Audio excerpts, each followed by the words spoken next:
ஆதியே துணை ஜீவ சகோதர சகோதரிகள் அனைவருக்கும் எனது அன்பான நமஸ்காரம்.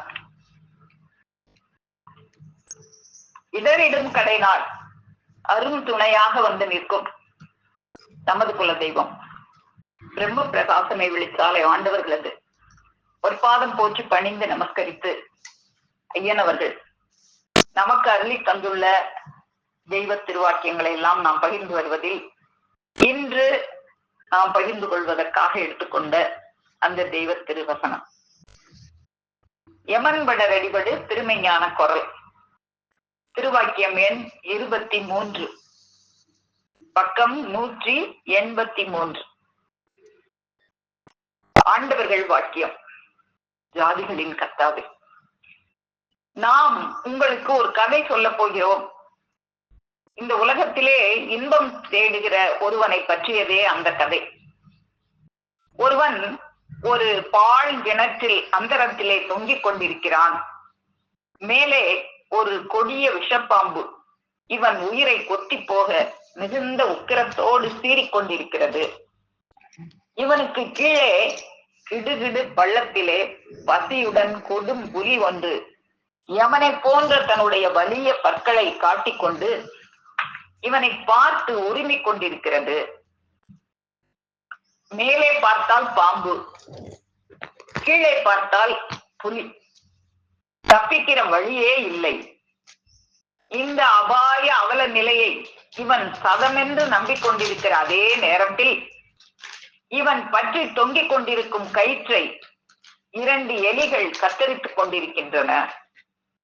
அந்த வேளையில் இதோ கயிறு அருந்து விழப் போகிறதே, கடுவாய் வேங்கைக்கு இரையாக போகிறானே, அதற்குள் இந்த நச்சுப்பாம்பும் இவனை தீண்டு விடுமே என்று இவன் மீது ஒருவர் இரக்கம் கொண்டு ஓடோடியும் வந்து தம் ரட்சிப்பு கரங்களை நீட்டி இவனை பிடித்துக் கொள்ளுமாறு சொல்லுகிறார்கள்.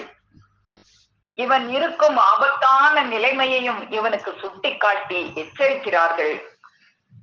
ஆனால் இவனோ அந்த எச்சரிப்பை சிறிதும் கவனியாமல் மேலே ஒரு தேன் கூட்டில் இருந்து சொட்டு சொட்டாக விடுகின்ற தேனை மிகவும் பிரயாசைப்பட்டு எக்கி நாவை நீட்டி வாங்கி சப்பு கொட்டி கொட்டி சாப்பிடுவதில் சந்தோஷப்பட்டு கொண்டிருக்கிறான் என்று நம்முடைய பெருமான் அவர்கள் இந்த திருவாக்கியத்துல நமக்கெல்லாம் ஒரு கதையின் மூலமாக நமக்கு என்ன விளக்கி அருள்றாங்க.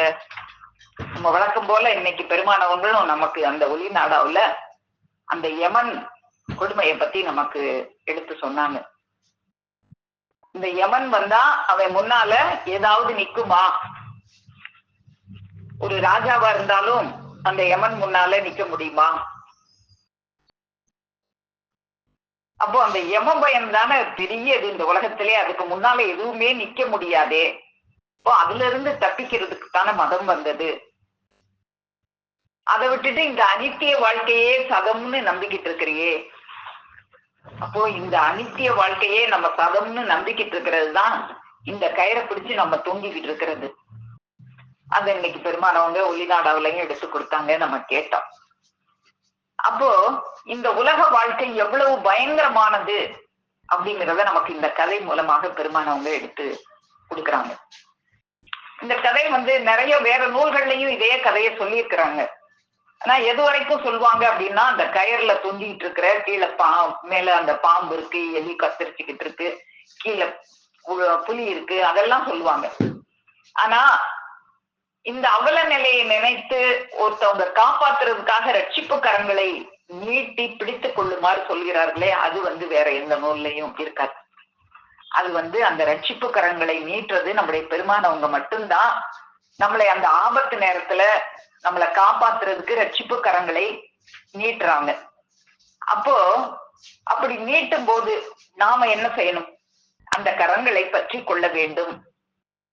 அதுதான் நாம வேற ஒரு வாழ்க்கை வாழணும்னா அந்த வாழ்க்கைக்கு நாம ஒரு கரத்தை பற்றி கொள்ள வேண்டும். இப்ப நாம பெண்கள் எல்லாம் ஒரு தாய் வீட்டுல வாழ்ந்துட்டு இருக்கோம். இன்னொரு வாழ்க்கை நமக்கு ஒரு திருமண வாழ்க்கை காத்துக்கிட்டு இருக்கு.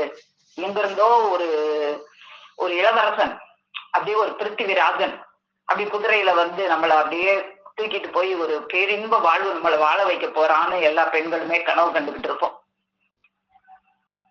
அதனாலதான் யாரு என்னன்னு தெரியாம ஒரு திருமண வாழ்க்கைக்கு நாம சம்மதிச்சு அந்த வாழ்க்கைக்குள்ள நாம போறோம்.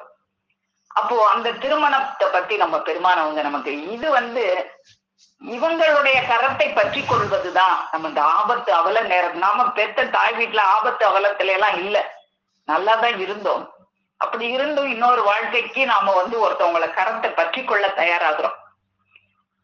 ஆனா அந்த வாழ்க்கையை பத்தி பெருமானவங்க என்ன எடுத்து சொல்றாங்க நமக்கு? இவன் செய்து கொள்ளும் அந்த திருமணத்தில் திருவும் இல்லை மனமும் இல்லை, அழல் நாற்றமே நிறைந்துள்ளது. திரு என்றால் அழியாதது என்று பொருள், மனம் என்றால் வாசனை இருத்தல் வேண்டும்.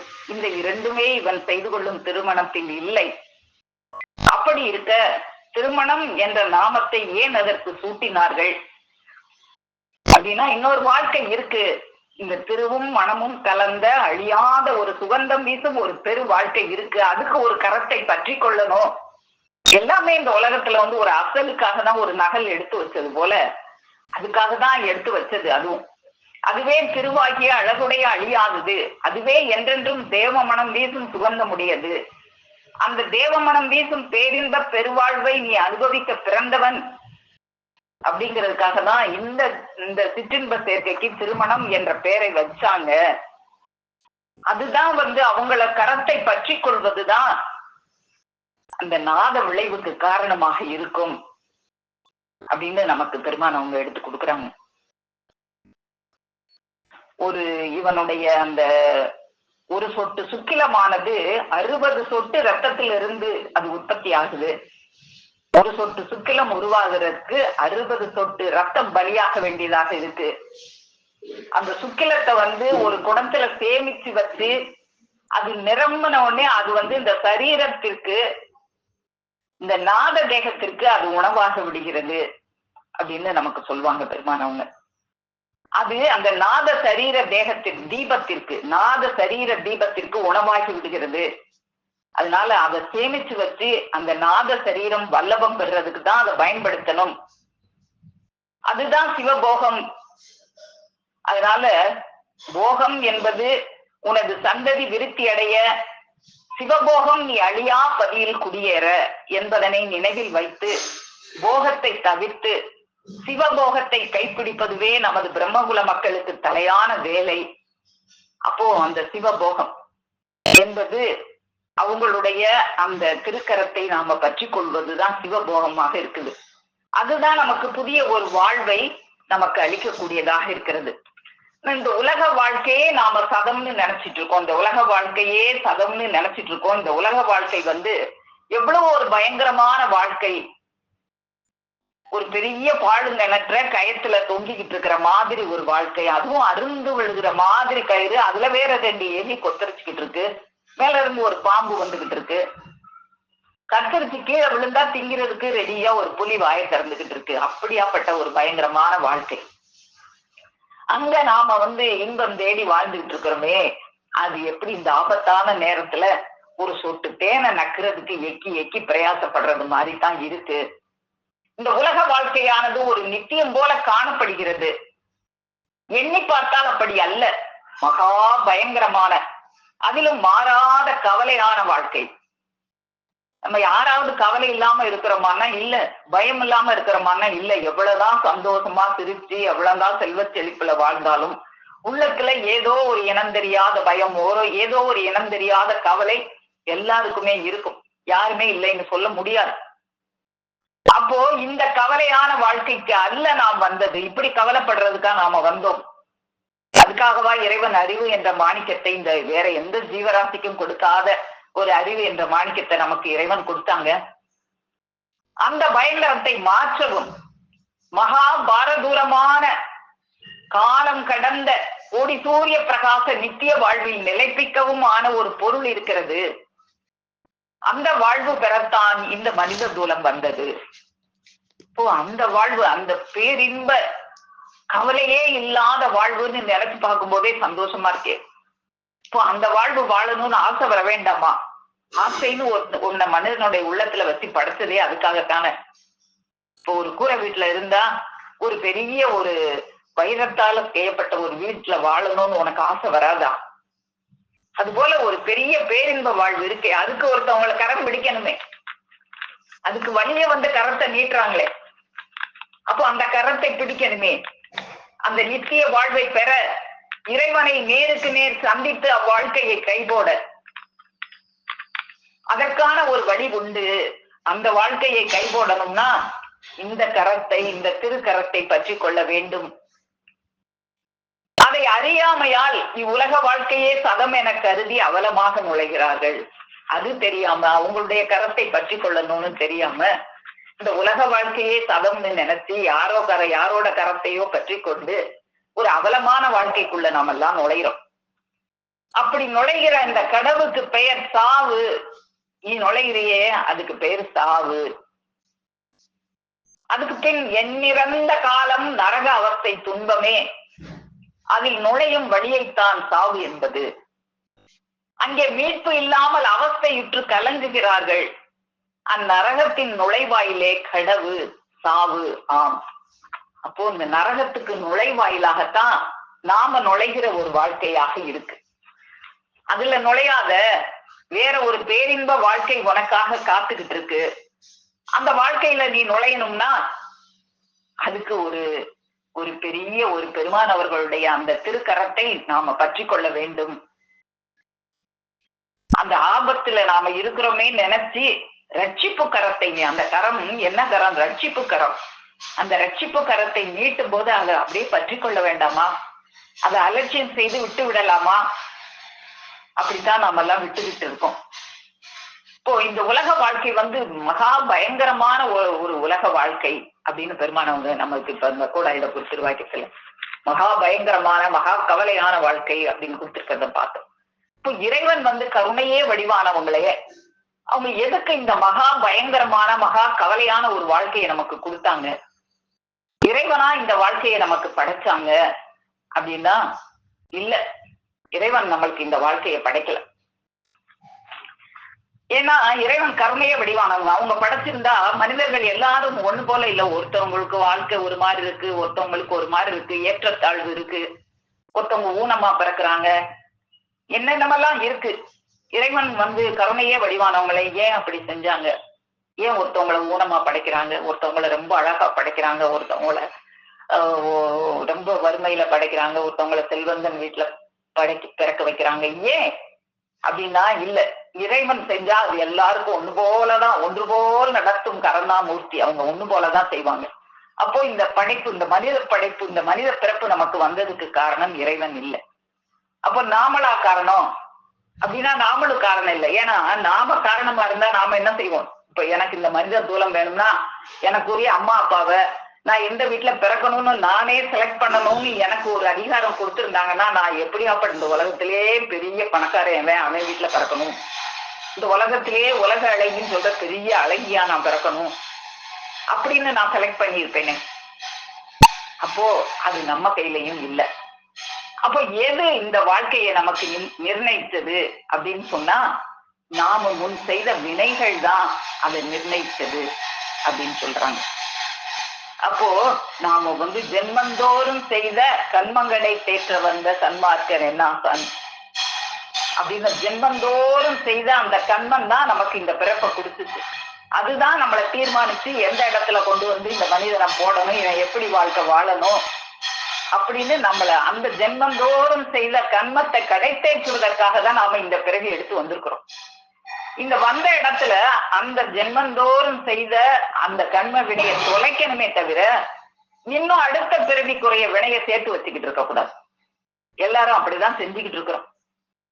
கடைத்தேற வந்த இடத்துல அந்த கடைத்தேறி எந்த கரத்தை பற்றி கொள்ள வேண்டுமோ அந்த கரத்தை பற்றி கொண்டு ஜென்மந்தோறும் செய்த கண்மங்களை தேற்ற வந்த அந்த ரட்சிப்பு கரத்தை பற்றி கொள்றதை விட்டுட்டு இன்னும் அடுத்த பிறவிக்கு இன்னும் வினையை சேர்த்து வச்சுக்கிட்டு இருக்கிற மாதிரி தான் இந்த உலக வாழ்க்கையை எல்லாரும் வாழ்ந்துகிட்டு இருக்கிறோம்.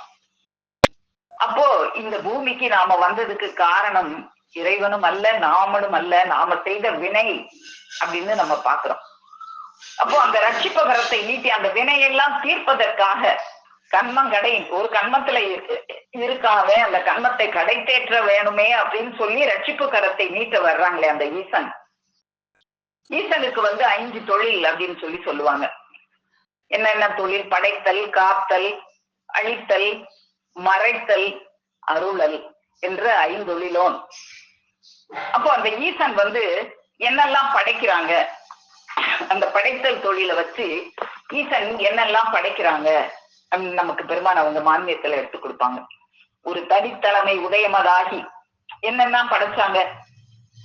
மடி, கதிர், நிம்பனி, தாரகை, அவனி, ஆகாயம், சொர்க்க, மத்திய பாதாளங்கள் என்னும் 3 உலகங்களையும், பூமி 14, மலை, கடல், வனம், 6 அருவிகள் முதலாகிய 1008 அண்ட சராசரங்களும், எழுவான் படுவான் முதலாகிய 18,000 ஆலங்களையும் விரித்து அங்கு அனைத்து இடங்களிலும் எங்கு எதற்கு எது பொருத்தம் முற்றிலங்குவதோ அதற்கு அதுவாகவே ஆங்காங்கு வேண்டுவனவாகிய தேவர்கள், வித்தான்கள், பூதபூதிய காரண காரியங்களும், புழுக்கம், வித்து, அண்டம், சினை என்ன பெற்ற 4 வகை யோனியும், அமரர், மனு, விலங்கு, புல், ஊர்வன, ஜலம் வாழ் ஜந்து, தரிக்கினம் என்ன பெற்ற 7 வகை தோற்றமும், அதனதன் ஒவ்வொன்றிலும் பல்வேறு பிரிவுகளாக விளங்கும் எண்ணத்தடங்காத ஜீவராசிகளையும் படைத்து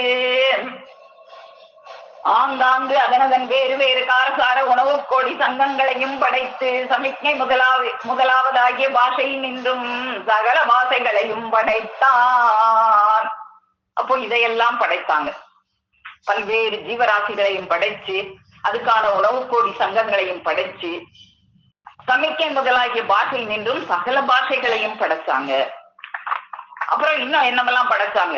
கதிர், மதி, அமரர் கோடிகளும், நட்சத்திரம், விண்பனி, அகிலாண்ட கோடி, பிரம்மாண்ட அண்டரண்டங்களும், அதனுள் பயங்கும் மலை, கடல், 6 அருவி, வனம், வனாந்திரங்களும், யானை முதல் எறும்புகடை 84,100,000 ஜீவபேதங்களையும் படைத்தான்.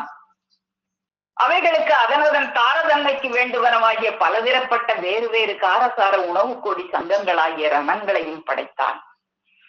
இவ்வளவும் படைச்சு இந்த மனிதனை எப்படி படைச்சாங்க? இந்த மனிதனை தான் வெளியாக வேண்டிய காருண்ய நாட்டத்தின் காரணத்தினாலே தனது பேரொளி வெண்ணும் சத்தினி ஹபீபின் சூரத்தாகிய வடிவத்தில் மனிதனை படைக்க வேண்டி இந்த மனிதனை மனித ரூபமாக முதல்ல படைக்கலையாம். அதற்கு முதற் காரண கல்வியாகிய அயாத்துல் கைபு என்னும் ஆத்ம மர்ம ஜலக்கடலை அவ்வொழிவு நின்றும் படைத்து ஒரு ஆத்ம மர்ம ஜலக்கடலை படைச்சு அதிலிருந்து அவ்வொழிவு நின்றும் மனித கோலத்தை படைப்புண்டாக்கினான் என்று அறிய கிடக்கிறது. அப்போ ஒரு ஆத்ம மர்ம ஜலக்கடல் இந்த மனிதன் கூட உரிய தளவு எது அப்படின்னு கேட்டா அது எது அப்படின்னா அந்த ஒரு ஆத்ம மர்ம ஜலக்கடலாகத்தான் அது இருக்குது. பூமியின் தளவு எது அப்படின்னு நமக்கு பெருமானவங்க கோடா இத திருவாக்கியத்துல எடுத்து கொடுத்திருப்பாங்க. பார்ப்போம். கோடா இதற்கு திருவாக்கியம் எண் 228. சபையோரை நோக்கி ஆண்டவர்கள், பூமியின் தலைவு எது என்று கேட்க யாரும் பதில் சொல்லாதிருந்ததை கண்டு சிறிது நேரம் கழித்து ஆண்டவர்கள், இந்த உடம்பின் தலைவு தெரிந்தால் பூமியின் தலைவும் தெரிந்துவிடும். அப்போ இந்த உடம்பின் தலைவு என்னவா இருந்ததுன்னா அந்த ஆத்ம மர்ம ஜலக்கடலாதான் இந்த உடம்பின் தலைவு இருந்தது. முதலில் எங்கும் ஒரே இருக்கோளமாக இருந்தது, வேறொன்றும் இல்லை. பிறகு அதிலே ஒரு புழுக்கம் உண்டாயிற்று. புழுக்கத்தினால் ஜலம் உண்டாயிற்று. ஜலம் விழுந்த வேகத்தால் காற்று வீசிற்று. காற்று வீச வீச ஜலத்தில் நுரை உண்டாயிற்று. நுரை ஒதுங்க ஒதுங்க திரண்டு மண், கல், மலை இவைகள் உண்டாயின. ஆகவே பூமியின் தலைவு எது? இருக்கோளம்தான். அதே போல தேகம் ஜலத்தால் உண்டாயிற்று. இந்த தேகத்தின் தலைவும் ஒரு ஜலம்தான். அந்த ஆத்ம மர்ம ஜலக்கடல்ல இருந்துதான் இந்த மனித கோலத்தை படைப்புண்டாக்கினான் என்று பெருமான் அவங்க மானியத்துல அருள் செய்து போல இந்த திருவாக்கியத்திலும் நமக்கு இந்த தேகத்தின் தலைவு, இந்த தேகம் ஜலத்தால் உண்டாயிற்று. அது ஒரு பாதி தந்தையினிடத்திலும் ஒரு பாதி தாயினுடைய கருவறையிலும் தங்கி இந்த தேகமாக உருவாகியது. இந்த தேகத்திற்கு தலைவு ஜலம்தான் அப்படின்னு பெருமானவங்க எடுத்து கொடுக்குறாங்க. அப்போ இந்த தேகத்தினுடைய தலைவு ஒரு ஜலமாக இந்த தேகத்தை இறைவன் படைச்சாங்க. அப்போ அந்த ஆத்ம மர்ம ஜலக்கடலை படைத்து அதிலிருந்தும் மனித கோலத்தை படைப்புண்டாக்கினான். இப்படி படைச்சாங்க நம்மள. படைச்சு அடுத்து இது படைத்தல் தொழில், காத்தல் தொழில். எப்படி காக்குறாங்க நம்மளை எல்லாம் அப்படின்னா, இந்த மனிதனை காக்க வேண்டி நமக்கு வேதத்தை கொடுத்து அந்த வேதத்துல நாம எப்படி வாழணுங்கிற ஒரு நெறிமுறையையும் இறைவன் போட்டு காட்டுறாங்க. ஆன்மீகத்துல நமக்கு சொல்லுவாங்க, இந்த வேதத்தை மனிதனுக்கு இறக்கி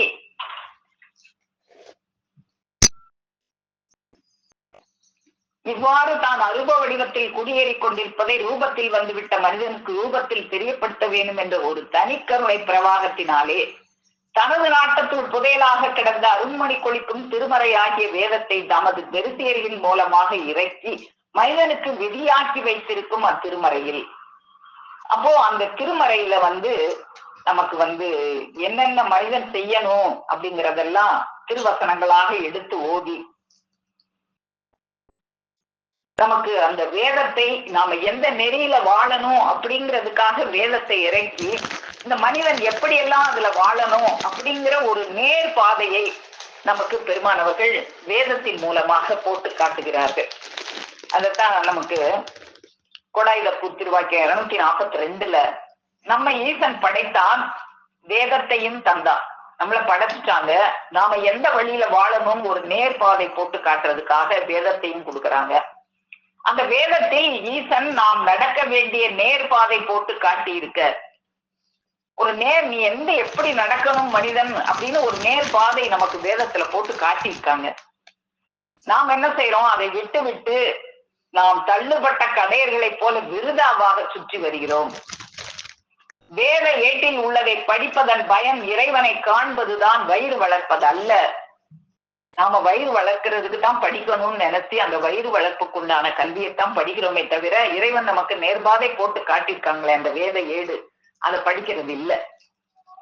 மிருகங்கள் பசியோடு இருக்கவில்லை, அவைகள் படித்து வயிறு வளர்க்கவில்லை. ஈசன் அதற்கு தக்கபடி உணவூட்டி வளர்க்கின்றான். அப்போ படிப்பு எதுக்கு? மிருகங்கள்லாம் வயிறு வளர்க்குதே, படிச்சா வயிறு வளர்க்குது.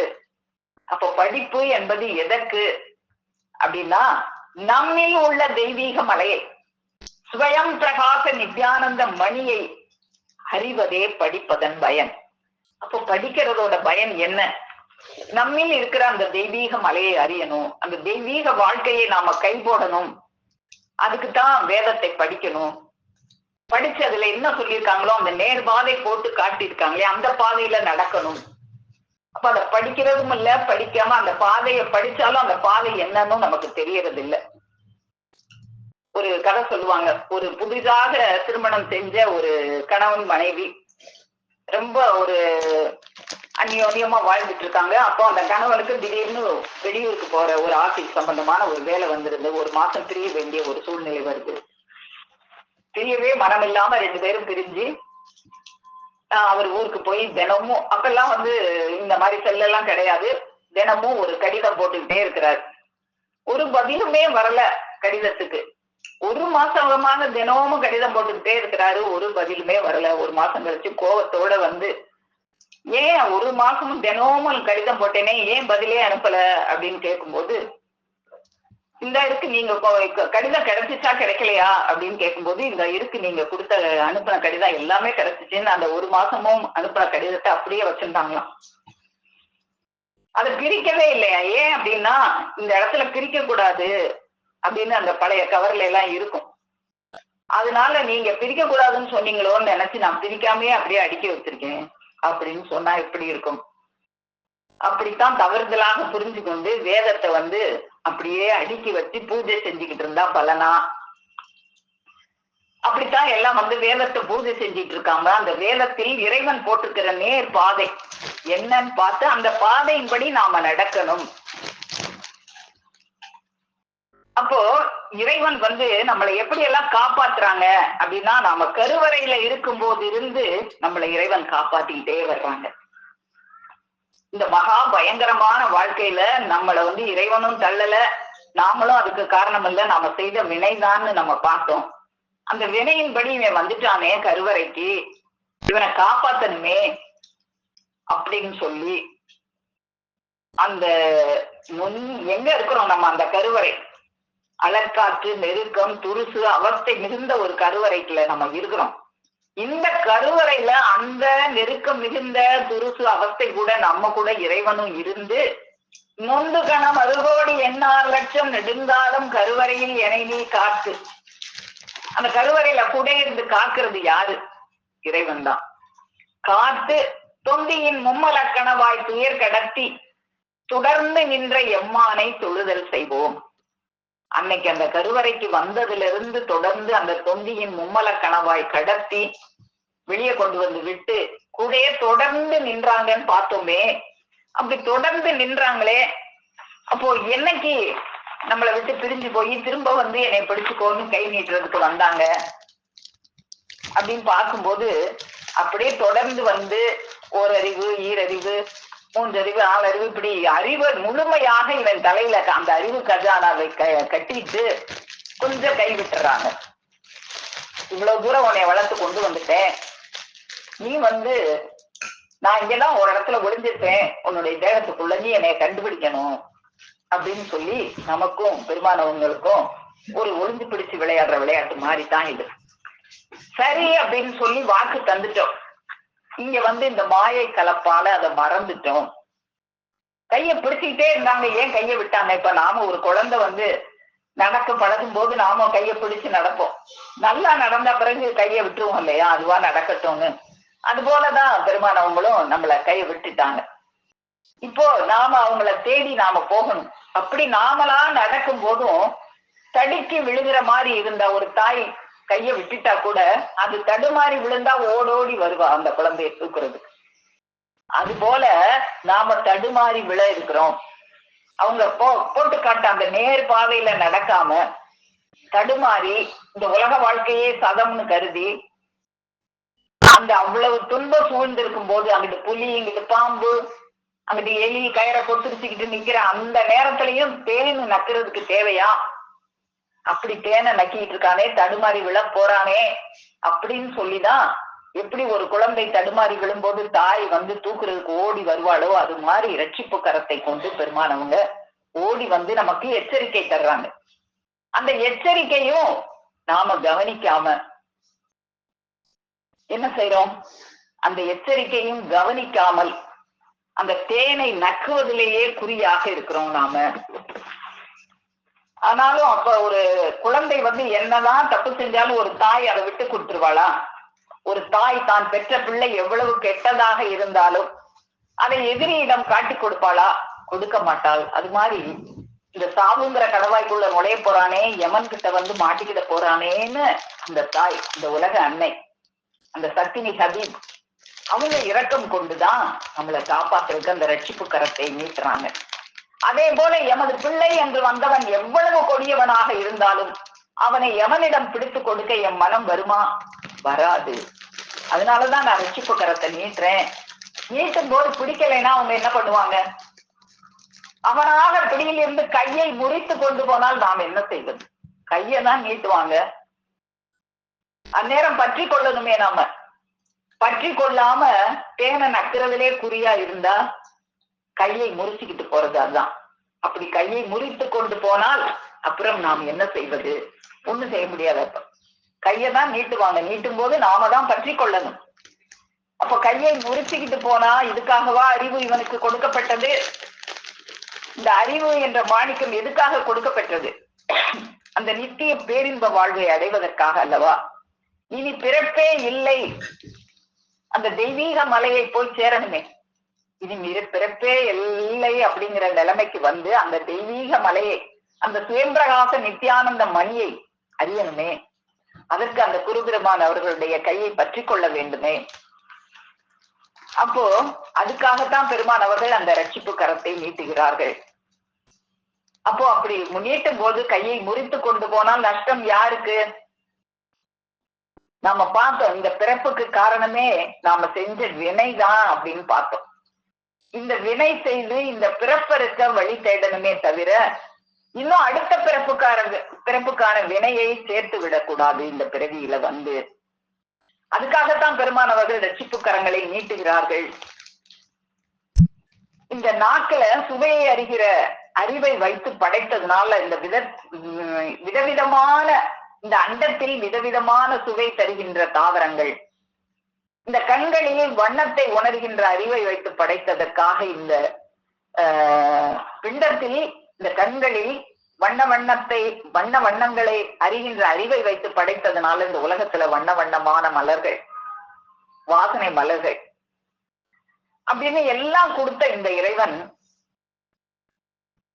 இந்த மனிதனை காப்பாற்றுவதற்காக அவங்களும் இந்த பஞ்சாட்சர மேனி ஏற்று வந்து நம்மளை காக்குறதுக்கு வந்துதான் இந்த ரட்சிப்பு கரத்தை நீட்டுறாங்க. இப்ப இந்த பஞ்சாட்சர மேனி என்பது அவங்க வந்து இந்த பிருத்திவி, அப்பு, தேயு, வாயு, ஆகாயம் என்கின்ற இந்த 5 ஆயுதங்களை கொண்டு அவங்களும் தேகம் எடுத்து வர்றாங்க. இந்த 5 ஆயுதமும் இறைவனுடைய ஆயுதமாகத்தான் இருக்கு. இந்த ஆயுதம் கொண்டு அவங்க மேனி எடுத்து வந்து பஞ்சாட்சர மேனி படிந்த குல தெய்வமாக வந்து நமக்கு ரட்சிப்பு கரத்தை நீட்ட வர்றாங்க. இந்த இறைவனை வந்து நாம வந்து பரமாத்மா அப்படின்னு சொல்லுவோம். நாமெல்லாம் ஜீவாத்மா.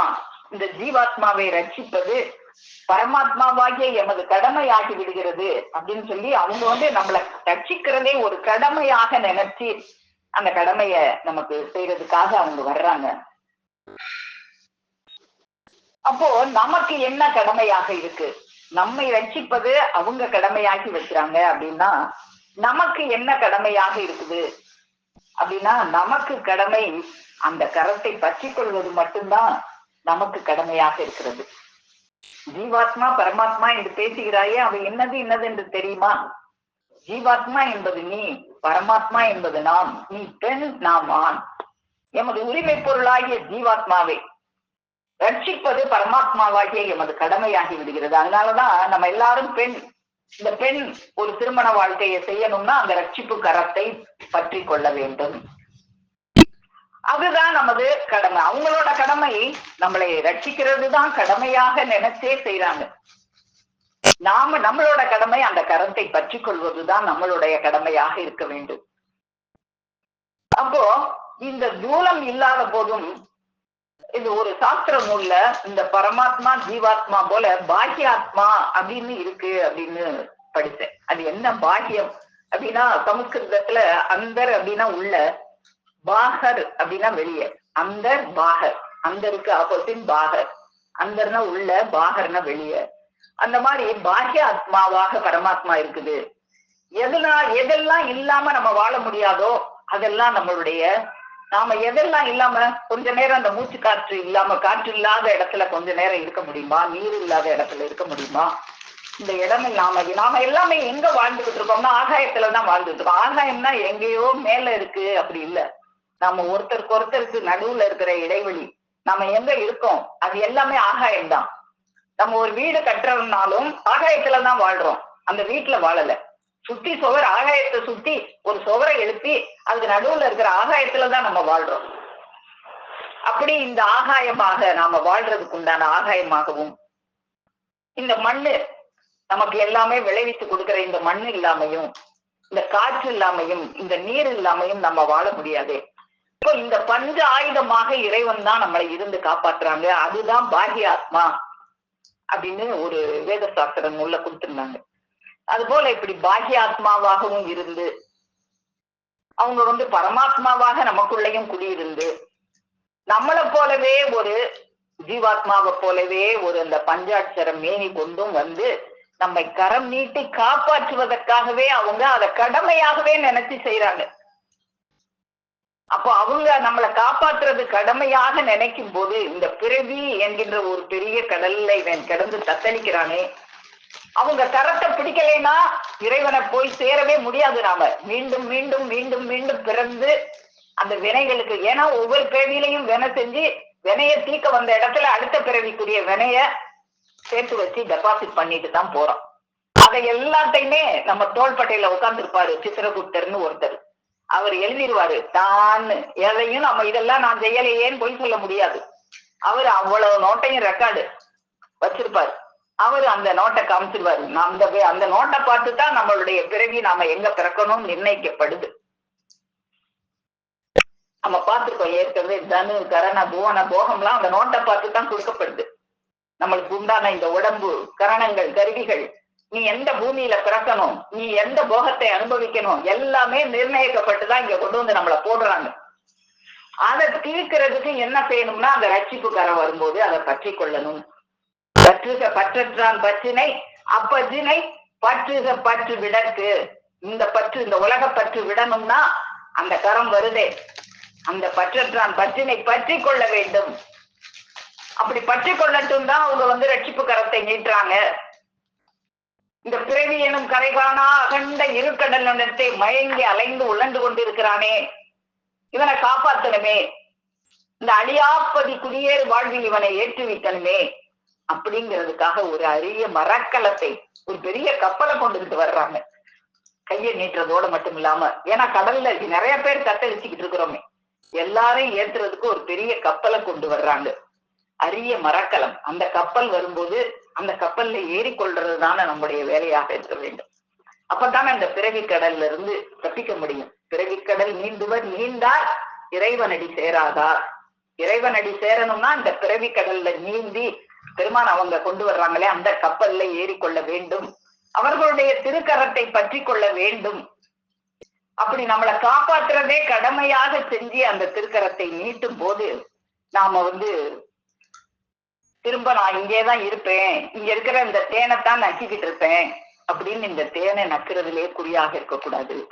அப்போ இங்க நாம இன்னைக்கு பார்த்த இந்த திருவாக்கியத்துல இந்த எத்தனையோ நூல்கள்ல இதே கதையை கொடுத்திருக்காங்க. கொடுத்திருந்தாலும் எங்கேயுமே நம்ம பெருமானவர்கள் அருளி தந்தது போல அந்த ரட்சிப்பு கரத்தை நீட்டுவதற்கு ஒருவர் ஓடோடியும் வர்றாங்களே, அது எங்கேயுமே ஒரு குறிப்பு இல்லை. அது பெருமானவங்க மட்டும்தான் இப்படி ஒரு கொடூரமான வாழ்க்கையில நீ இருக்கியே அப்படின்னு சொல்லி இரக்கம் கொண்டு ஓடோடியும் வந்து, எதுக்கு அது இந்த வாழ்க்கையில இருந்து தப்பிக்கணும்னா அதுக்கு என்ன செய்யணும்? இன்னைக்கு கூட ஒளிநாடல கேட்டாங்க, ஊர் போடலாமா, ஏதாவது மந்திரங்களை உரு போட்டா கிடைக்குமா? ஒரு இந்த பொய்யான பொருளே உரு போட்டா வராதே. ஒரு ரூபாய் வேணும்னா அதுக்கு ஒரு 100 தடவை மந்திரம் சொன்னா 1 ரூபாய் வரும்னா மந்திரம் சொல்லியே நான் பெரிய பணக்காரன் ஆயிருப்பேனே, வராதே. அப்போ இந்த பொய் பொருளே வராத போது அந்த மெய்யா வரும். அந்த யமன் வந்து தொட்டுட்டா நீ என்ன செய்யணும்? அதுக்கப்புறம் தப்பிக்க முடியாது. இந்த வாழ்க்கை இருக்கிற வரைக்கும் தான் அதுக்கு உண்டான நமக்கு ஒரு காலமா இருக்கு. அப்போ அந்த காலத்துல அவங்க வரும்போது அந்த கரத்தை நீட்டும் போது அதை தவற விட்டுட்டா, அதனால தவறுகிறது வந்து ஒரு நாள் தவறுதலா, அது யுகங்கோடி கோடி கால வாழ்க்கை தவறுதலாக அல்லவா போயிடும். அதனால இந்த அற்ப வாழ்க்கையை நினைச்சு, இந்த அற்ப வாழ்க்கையில எது வந்தால் என்ன, எது போனால் என்ன, இங்க எது வந்தா வரட்டும், இது என்ன உனைய தலைகீழா கட்டி தொங்க போட்டு அடிக்கவா செய்யறாங்க, துன்பம் கதறிக்கிட்டு இருக்கியே. இந்த கதையிலே நமக்கு அடுத்து இன்பத்தை பத்தி, இந்த நாக்க நீட்டி நீ தேனை நக்கிறியே அததான் இன்பம் நினைக்கிறியே, அது போல துன்பம்னா என்ன நினைக்கிற அப்படின்னா, என் மனைவிக்கு நகை இல்ல, எனக்கு உடம்பு சரியில்லை, என் மகனுக்கு கல்யாணம் ஆகல, என் மகனுக்கு இன்னும் உத்தியோகம் உயரல, எனக்கு உடம்பு சரியில்லை, இதத்தான துன்பமா நினைச்சுக்கிட்டு இருக்கேன். இதுவா துன்பம்? இதெல்லாம் கொசுக்கடி. 2 பேட்டை வாங்கி வச்சுக்கோ, கொசு பேட்டை, டப்புன்னு அடிச்சு விரட்டு அந்த கொசுக்களை எல்லாம். அவ்வளவுதான் அதுக்கு வழி. பெரிய துன்பம் இருக்கே, மரணம்ங்கிற ஒரு துன்பம் இருக்கே, அதுல இருந்து தப்பிக்கணுமே. ஒரு பேரின்ப வாழ்க்கை, பேரின்ப திருமண வாழ்க்கை நமக்கு எல்லாம் காத்துக்கிட்டு இருக்கு. அப்போ அந்த திருமண வாழ்க்கைய நாம இன்னைக்கே கனவுல நினைச்சு, அதுக்காக ஒரு பெரிய நம்ம இப்படி இந்த உலக வாழ்க்கையில நம்ம எல்லாம் ஒரு தண்ணி பெண்ணா இருக்கும்போது யாரோ ஒரு இளவரசன் வந்து, ஒரு பிருத்திவிராஜன் வந்து நம்மளை கரம் பிடிச்சு பற்றி கொண்டு ஏதோ ஒரு வாழ்க்கையை தரப்போறான்னு கனவுல இருந்தோமே, அதெல்லாம் பொய்யா போலியா போச்சு. ஆனா மெய்யாகவே நம்மளை வந்து ஒரு ராஜகுமார, ஒரு தேவேசர் அப்படியே வந்து நம்மளை வந்து கரம் பிடிச்சு கூட்டிட்டு போய் ஒரு பெரிய வாழ்வு தருவதற்காக, ஒரு ஆபத்துல இருக்கிற நம்மளுக்கு ஒரு பேரின்ப வாழ்வு தருவதற்காக தங்கள் திருக்கரத்தை நீட்டுகிறார்கள். நீட்டும் போது நாம என்ன செய்யணும்? கொஞ்சம் கூட யோசிக்காமல் அந்த கரத்தை அப்படியே நாம பற்றி கொள்ள வேண்டும். நான் என்ன தர்றனோ அதை அப்படியே கடக்கு மடக்குன்னு வாங்கி விழுந்து உன்னுடைய புல்லறிவு கொண்டு யோசிக்காத அப்படின்னு சொன்ன மாதிரி, அந்த நேரத்துல யோசிக்கிறதுக்கு என்ன இருக்கு? நீ தொங்குறதே பெரிய கிணறு, கீழே கீழே புலி இருக்கு, மேல பாம்பு இருக்கு.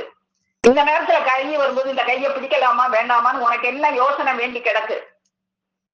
பிடிச்ச நீட்டுற கரத்தை பற்றி கொண்டு ஏறுறதுக்கு தானே வழியை தேடணும் அப்படின்னு இந்த ஒரு கதையை சொல்லி நமக்கு பெருமானவர்கள் அப்படி ஒவ்வொரு வாக்கியத்துக்குள்ளேயும் பெருமான் அவங்க சொன்ன மாதிரி ஒரு பெரிய திருப்பார்கடலை காய்ச்சி வட்டாக்கி சிறு சிறு துண்டுகளாக்கி உனக்கு தர்றேன், நாக்க நீட்டி அதை திங்கிறதுக்கு உனக்கு என்ன கஷ்டமா இருக்கா அப்படின்ன மாதிரி இந்த ஒவ்வொரு வாக்கியத்துக்குள்ளேயும் அவங்க கடலை திருக்குறளை பத்தி அவை பிராட்டியார் சொல்லும் போது கடலை கடுகை துளைத்து 7 கடலை புகட்டி குருக தரித்த குரல் அப்படின்னு சொல்லுவாங்க. கடுக தொலைச்சி அதுக்குள்ள 7 கடலை புகுத்தி குருக தரித்த குரல் தான் வள்ளுவர் பெருமானுடைய குரல். இப்போ அதை விட நம்முடைய பெருமானவர்களுடைய அந்த திருவாக்கியம் அணுவை அவங்க கடுக தொலைச்சாங்க, அணுவை தொலைச்சி அதுக்குள்ள சர்வ அண்டரண்டத்தையும் வச்சு படைச்சு அதுக்குள்ள இருக்கிற அதிசயத்தெல்லாம் நம்மளை பார்க்க வச்சு ஒரு சிறிய ஆலமரத்துக்குள்ள அவ்வளவு பெரிய மரம் இருக்குன்னு விதையை பார்த்தா தெரியாது, ஆனா தெரியணும், அதை தெரிஞ்சவர்கள் தான் ஞானிகள். அது போல நமக்கும் அந்த அணுவுக்குள்ள எவ்வளவு பெரிய விஷயங்கள்லாம் இருக்குன்னு நமக்கு புரிய வச்சு நாம இருக்கிற அந்த ஆபத்து நிலைமையை நமக்கு சுட்டி காட்டி நீ இப்படி ஒரு ஆபத்துல இருக்கிறோம் கூட தெரிய மாட்டேங்குது. ஒரு குழந்தைக்கு ஆபத்து தெரியாது, அதனாலதான் தாய் தன்னுடைய கண்ணோட்டத்திலேயே எப்பயும் குழந்தைய வச்சிருப்பாங்க. அப்படி கரத்தை விட்டுட்டாலும் தடிக்கு விழுந்துட்டா ஓடோடி தூக்குறதுக்கு வர்ற தாய் மாதிரி இந்த உலக அன்னை நம்மள அந்த பெரிய ஒரு ஆபத்துல இருந்து காப்பாற்றுவதற்காக ஓடோடியும் நம் மீது இரக்கம் கொண்டு தன் ரட்சிப்பு கரங்களை நீட்டி பிடித்துக் கொள்ளுமாறு சொல்லுகிறார்கள். அந்த ஆபத்தான நிலையில இந்த கலியுக காலத்துல இப்படி ஒரு தாய் நமக்கெல்லாம் கிடைச்சிருக்காங்க. அவங்களுடைய கரத்தை பற்றி கொள்வது ஒன்றுதான் நமக்கு வேலையாக இருக்கணுமே தவிர வேற எதுவும் நமக்கு பிரதானமானதே இல்லை. சரி, நம்ம இந்த எப்படி நம்முடைய உயிர் உடலுக்கு அதுதான் பிரதானமானதாக இருக்கிறது. இந்த உடம்புக்கு எப்படி எஞ்சான் உடம்புக்கு சிறப்பு பிரதானமாக இருக்கிறதோ அது போல நமது உயிர் உடலுக்கு பெருமானவர்கள் தான் பிரதானமாக இருக்கிறார்கள். உன் உடம்பிலிருந்து சிறப்பு போனால் என்ன ஆகும்? கெட்டி நாரி போகும். ஆகவே இந்த உடலுக்கு சிறப்பு எவ்வளவு பிரதானமானது. உனது உடலில் உயிர் இல்லாவிட்டால் என்ன ஆகும்? உடல் அழிந்து நாசமாகும். உயிர் இல்லாட்டால் இந்த உடலுக்கு என்ன மதிப்பு இருக்கு? இந்த ஒவ்வொரு தூலத்தை வச்சிருக்கிற இந்த மனிதனும் ஏழை இல்ல, ஒவ்வொரு கருவிகளுக்கும் விலை போட்டு பார்த்தா எத்தனை கோடி வரும்.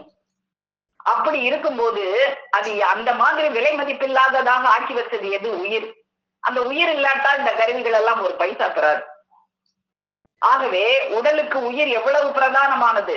இதெல்லாம் உனக்கு முக்கியமானது பிரதானமானது என்று நினைக்கிறாயே, அவற்றையெல்லாம் விட முக்கியமானது ஒன்று இருக்கிறது என்ற நினைப்பு உனக்கு வருமா? வராது, வரவில்லை. அந்த அதிமுக்கியமானது நாம் தான். உனது உயிர் உடலுக்கு சிறப்பு நாம் தான். அப்போ அவங்க கரத்தை பற்றி கொள்ளலைன்னா அந்த சிறப்பு இல்லாத முண்டமாகத்தான் நாமெல்லாம் இருக்கோம். அந்த கரத்தை பற்றி கொள்ளும் போதுதான் அந்த உயிருடல் சிறப்புடன் கூடிய தலையாக இருக்கிறது. அது நமக்கு இந்த கலிகாலத்துல மலிவான பொருளாக கிடைக்க பெற்றிருக்கிறது. வலிய நாம யாரும் தேடி போகல. இந்த ஆபத்துல சிக்கும் போது வலிய ஒருத்தவங்க நம்மளை தேடி கரத்தை நீட்டுகிறார்கள். இந்த உலகத்தில் வைத்து மிக்க மலிவான பொருள் நாம் தான்.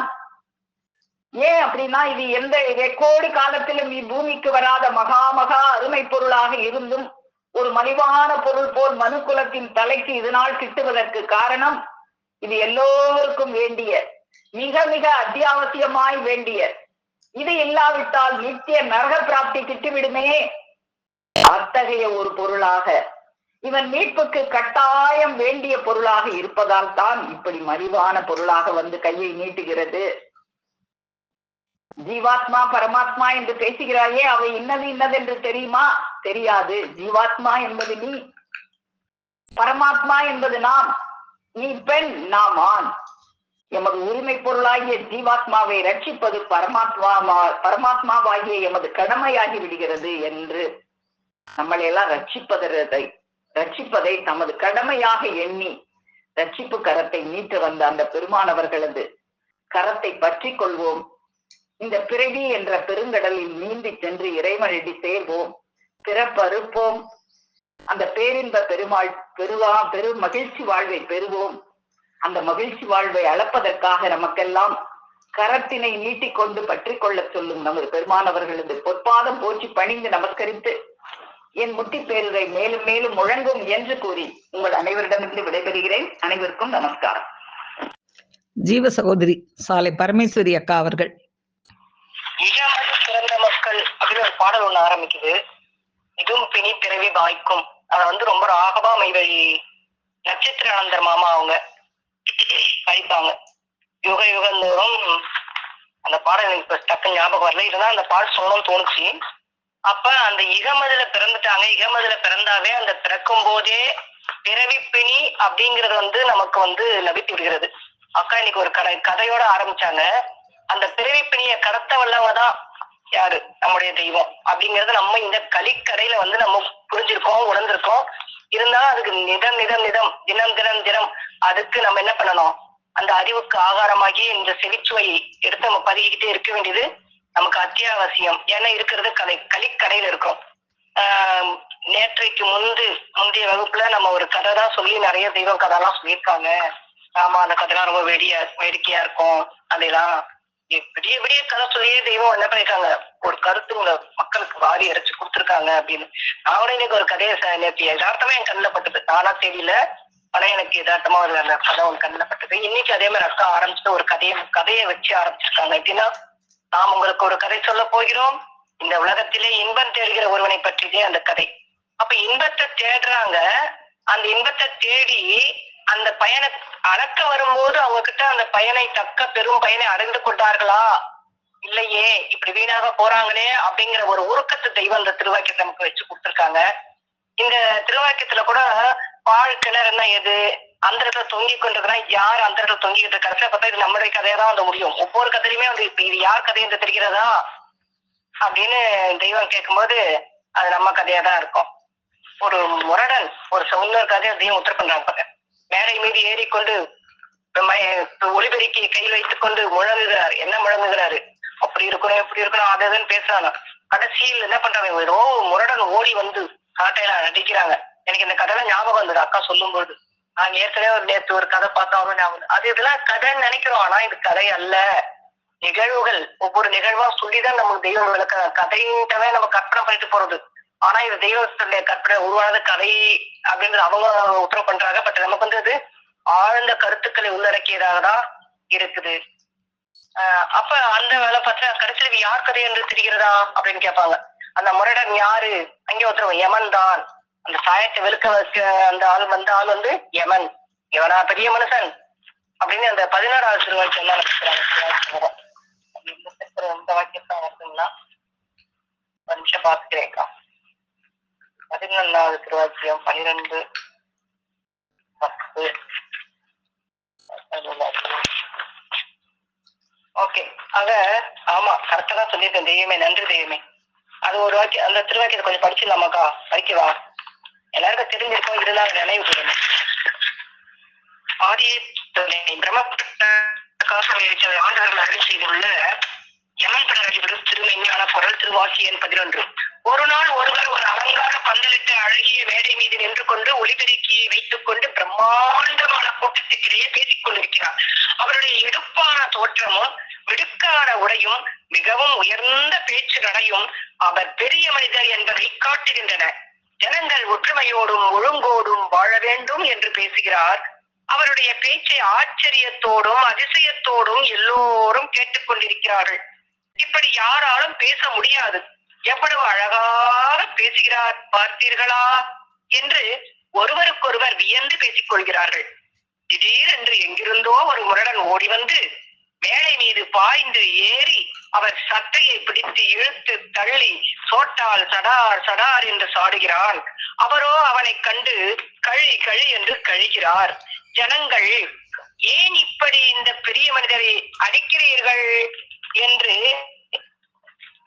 அந்த கேட்கிறார்கள்.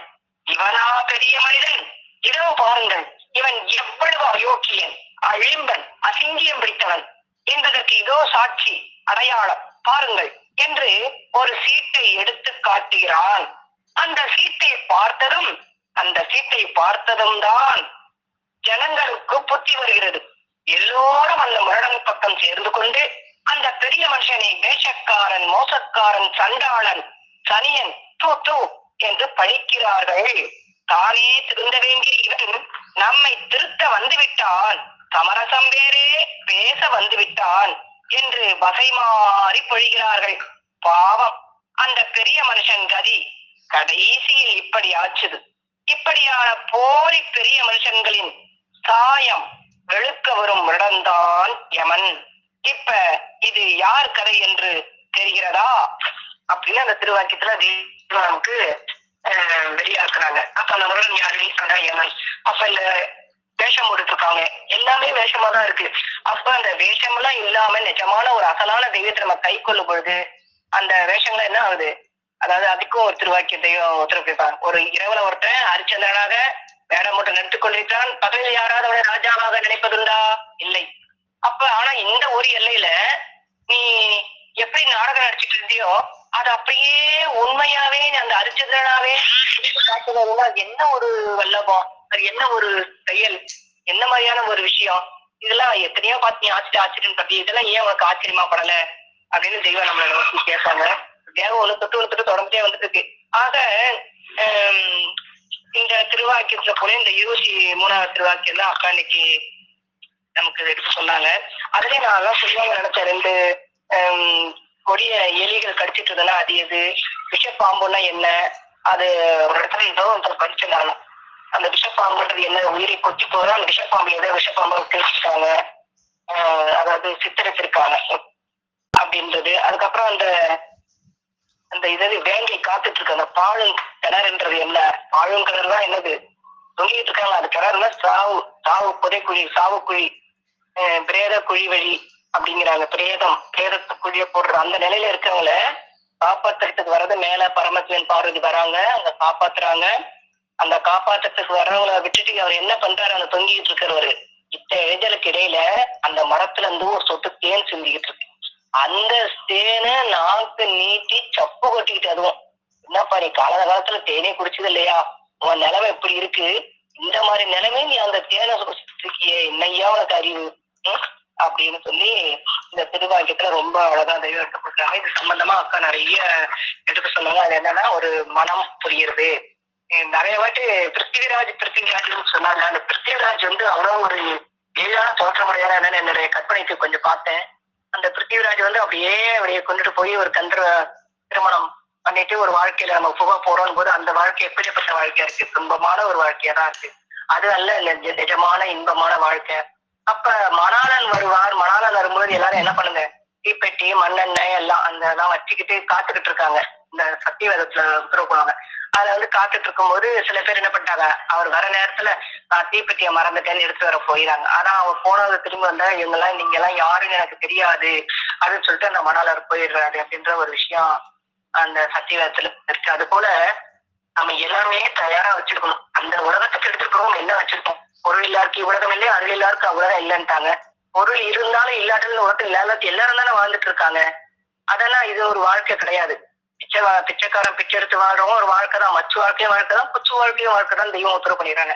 அது போல இந்த உலக வாழ்க்கைத்துல எந்த கஷ்டம் வந்தாலும் உனக்கு ஒண்ணும் கிடையாது அப்படிலாம் செய்யும் சுடுசரி நம்மளை தூக்கி மாத்தி வைக்கிறாங்க. ஆனால நமக்கு இன்னும் ஒரு சின்ன பிரச்சனை வரும். ஆனா நமக்கு நல்ல வித்தியாசம் தெரியுது.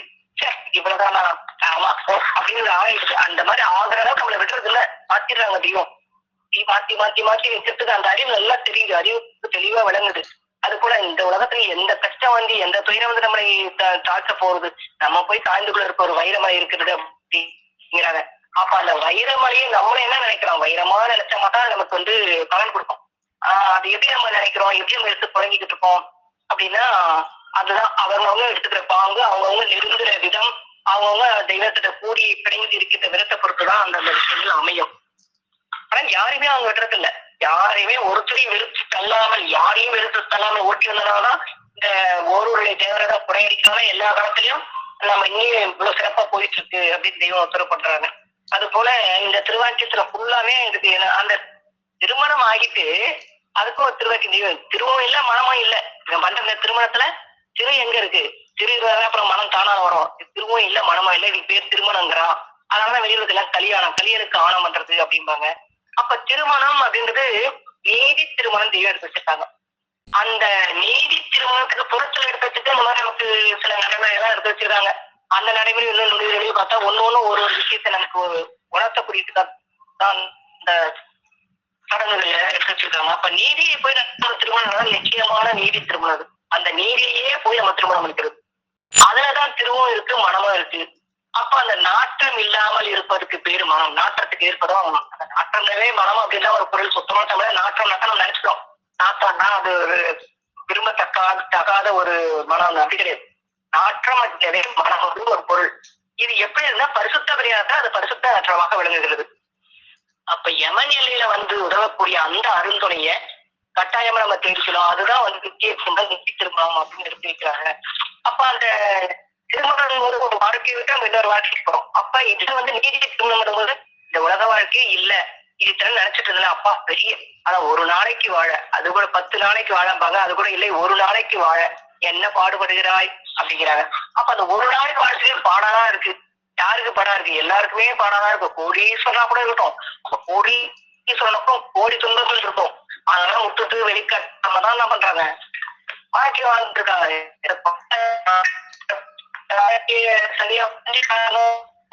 அது பல்வேறு விஷயத்துல செத்து போயிருது, அது வேற விஷயம்.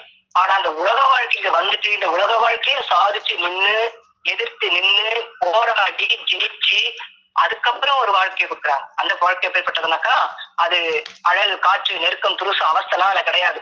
அது வந்து என்றும் ஜீவ மனம் கமழ்வது. அதாவது நிறை தூபாலங்கிறாங்க அந்த மாதிரி எல்லாமே போட்டு அதுல இருக்கும். அதை எடுத்து நினைச்சு பார்த்தாவே சொர்க்க லோகம் அடைந்தவே அது எப்படி நம்ம கண்ணு முன்னாடி வந்து விரியுது.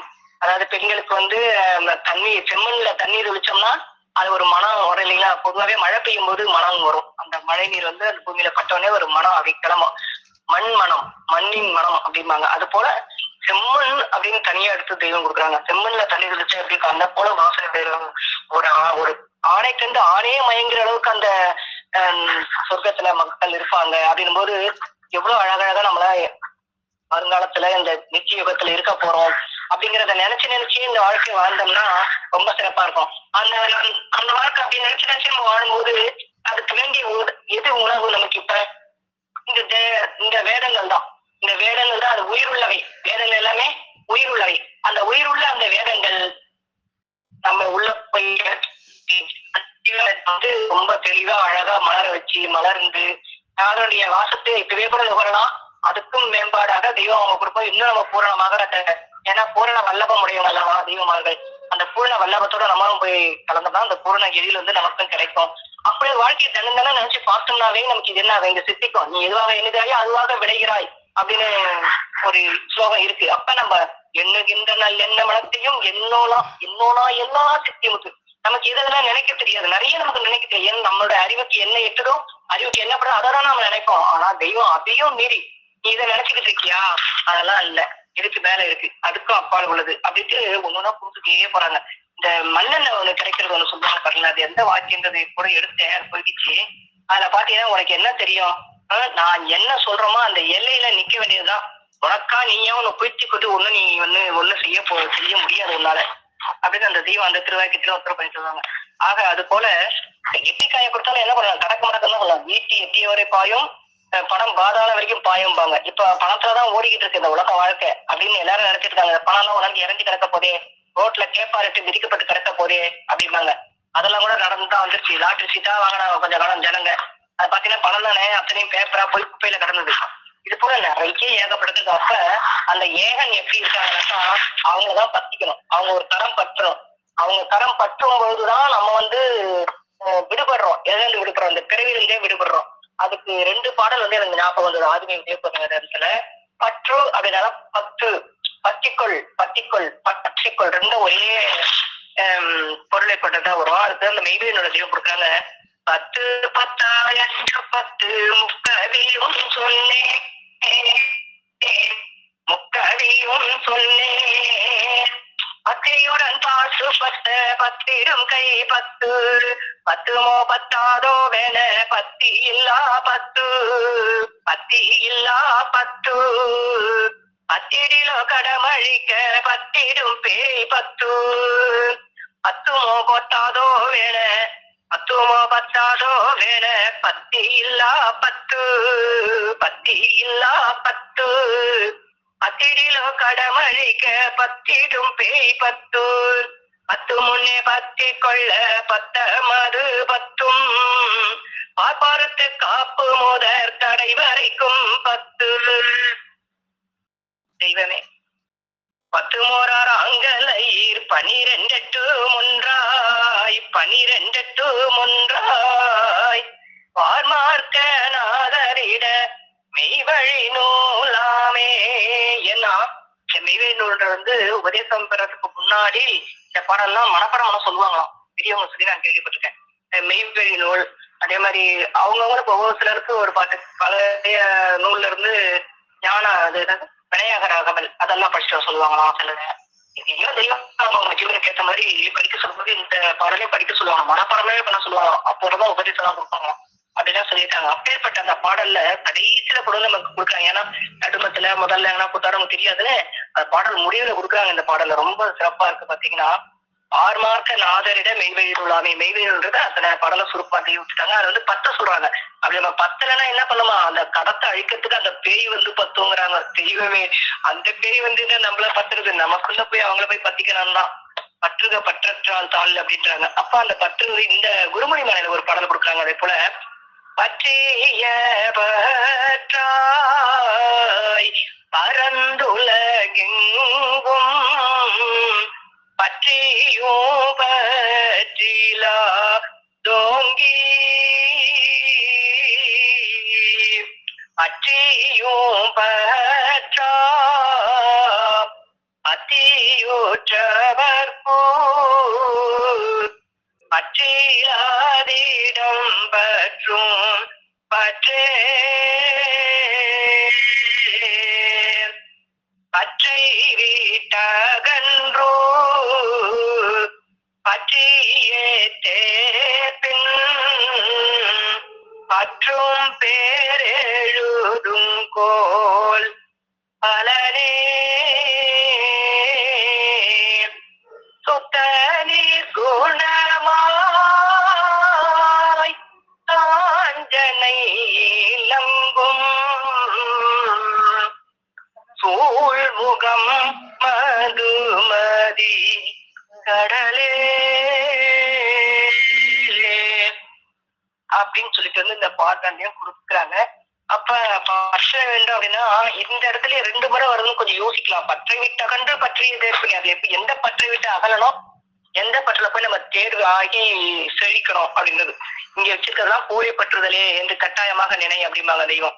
இந்த இடத்துல என்ன பற்றுதல் வச்சாலும் அதெல்லாம் என்ன ஆகும், போலி பற்றுதல் தான். அதெல்லாம் நமக்கு வந்து ஒன்றும் கை கொடுக்க போறதில்லை. ஆனா அந்த பற்றியே நம்ம தெய்வத்திட்டு வைக்கும்போது அவங்க நம்ம என்ன பண்றாங்க, கரை சேர்க்கிறார்கள். மேலாம்பரமான 4ஆம் பதம் பெறும் அந்த யமலட்சம் கடந்த அந்த ஒரு மெய்நிலை மெய்வழி என்ற ஒரு பதத்துல கொண்டு போய் சேர்க்கிறாங்க அவங்க. அப்பதான் வந்து நம்ம இந்த மெய்வழிக்கு தலை கொடுத்ததே முடியுது. அப்பதான் அவங்களுடைய என்னுடைய உபதேசம் அப்பதான் முடியுது. இது எப்படி நீங்க எல்லாம் உபதேச கட்டத்தை தான் இருக்கிறீங்க அப்படிங்கிறாங்க. அப்ப நம்ம அந்த உபதேச கட்டத்துல இருந்துட்டு அவங்களுடைய திருவாக்குகளை எடுத்து ஜனந்தவன் அருந்தி உட்கொண்டு அந்த யமனை மிகைக்கும் வல்லபத்தை தெய்வத்தை ஒட்டி ஒட்டி ஒட்டி ஏறி கடந்து செல்வம் என்று கோரிக்கொண்டு என்னுடைய பேரில் மேலும் மேலும் முழங்கும் அனைவருக்கும் நமஸ்காரம். ஜீவ சகோதரி சாலை முத்துவள்ளி அவர்கள். எல்லோருக்கும் நமஸ்காரம். அழித்தலையை அழியா தலையாக, பவத்தலையை தவத்தலையாக, விதித்தலையை மதித்தலையாக, புழுத்தலையை வைரத்தலையாக ஆக்கும் நமது குல தெய்வம் பிரம்ம பிரகாச மெய்வழி சாலை ஆண்டவர்களின் பொற்பாதம் பணிந்து போற்றி இந்த குழுவை திறம்பட நடத்தி கொண்டிருக்கும் அக்கா அவர்களுக்கும், இப்போது முழங்கிய பரமேஸ்வரி அக்கா அவர்களுக்கும், இந்த கற்பக சேவையில் கூடி பங்கிக் கொண்டிருக்கும் என்னுடைய ஜீவ சகோதர சகோதரிகள் யாவருக்கும் என்னுடைய அன்பான நமஸ்காரத்தை தெரிவித்துக் கொள்கிறேன். இதுக்கு ஒரு அழகான கதையை ஆசா எடுத்து காமிச்சாங்க. இந்த உலக வாழ்க்கைங்கிறது எப்படி ஒரு பாழ் கிணத்துல நம்ம இருக்கிறோம் அப்படிங்காம இந்த உலகத்துல வந்து ஒரு இன்பம் தான் அனுபவிச்சுக்கிற மாதிரி நம்ம தெரியுது. ஆனா அனுபவிக்கிறது எல்லாமே துன்பம் தான் அப்படின்னு அவங்க வந்து எடுத்து சொல்றாங்க. ஏன்னா மேல வந்து விஷப்பாம்பு இருக்குது, கீழே வந்து புலி இருக்குது. எவன்கிற ஒரு வேங்கையில கிட்ட நம்ம மாட்டிருக்கிறோம் அப்படின்னு தெரியாம இந்த உலக மக்கள் வந்து ஒரு இன்பம் அனுபவிச்சுட்டு இருக்காங்க. அதனாலதான் வந்து இந்த உலகத்தை இன்பத்தையே வந்து எல்லாரும் விரும்பிட்டு இருக்கிறாங்க. அது எப்படிப்பட்ட அந்த உலகம்னா எங்கேயுமே தப்பிச்சு போக முடியாத ஒரு நிலை, அவல நிலை. இந்த கதையை பார்க்கும் போதே நம்ம அந்த உலகத்துல வந்த நாம வந்து அந்த தெய்வத்தோட கரத்தை பத்தலைன்னா தப்பிக்கவே முடியாது. அப்ப அந்த தெய்வம் வந்து நம்மளை வந்து அந்த ரட்சிப்பு கரம் கொண்டு அவங்க வந்து நீட்டி நம்மளை வந்து பிடித்துக் கொள்ளும்படி சொல்றாங்க. ஆனா அதை வந்து பார்க்காம இந்த உலக துன்பத்திலேயே தான் இன்பம்னு சொல்லி துன்பத்தை அனுபவிச்சுட்டு இருக்கிறாங்க மனுஷங்கள்லாம். அப்ப நம்ம அந்த அப்பா வந்து சொன்னாங்க, ஜென்மந்தோறும் செய்த கண்மங்களை தேற்ற வந்த சன்மார்க்கர் என்மாசான் தீர்வாதம் யான் வரவேன. முதல்ல அந்த பாட்டை வந்து தெய்வம் வந்து அந்த உபதேசம் தரும் போது இந்த பாட்டை தான் படிச்சுட்டு வர சொல்லுவாங்க. அப்ப வந்து அப்பாவுக்கு வந்து முதல்ல தெரியாது இந்த பாடல்கள்லாம் எப்படி படிக்கணும்னு. விஸ்வானந்தர் மாமா வந்து சொல்லி கொடுத்துட்டு இருப்பாங்க. இத வந்து ஒரு 10 தடவையாவது சொல்லி கொடுத்துருப்பாங்க அந்த பாட்டு ராகம். எனக்கு வந்து இந்த முதல்ல இந்த பாடல் தான் முதல்ல மனப்பாடம் ஆச்சு.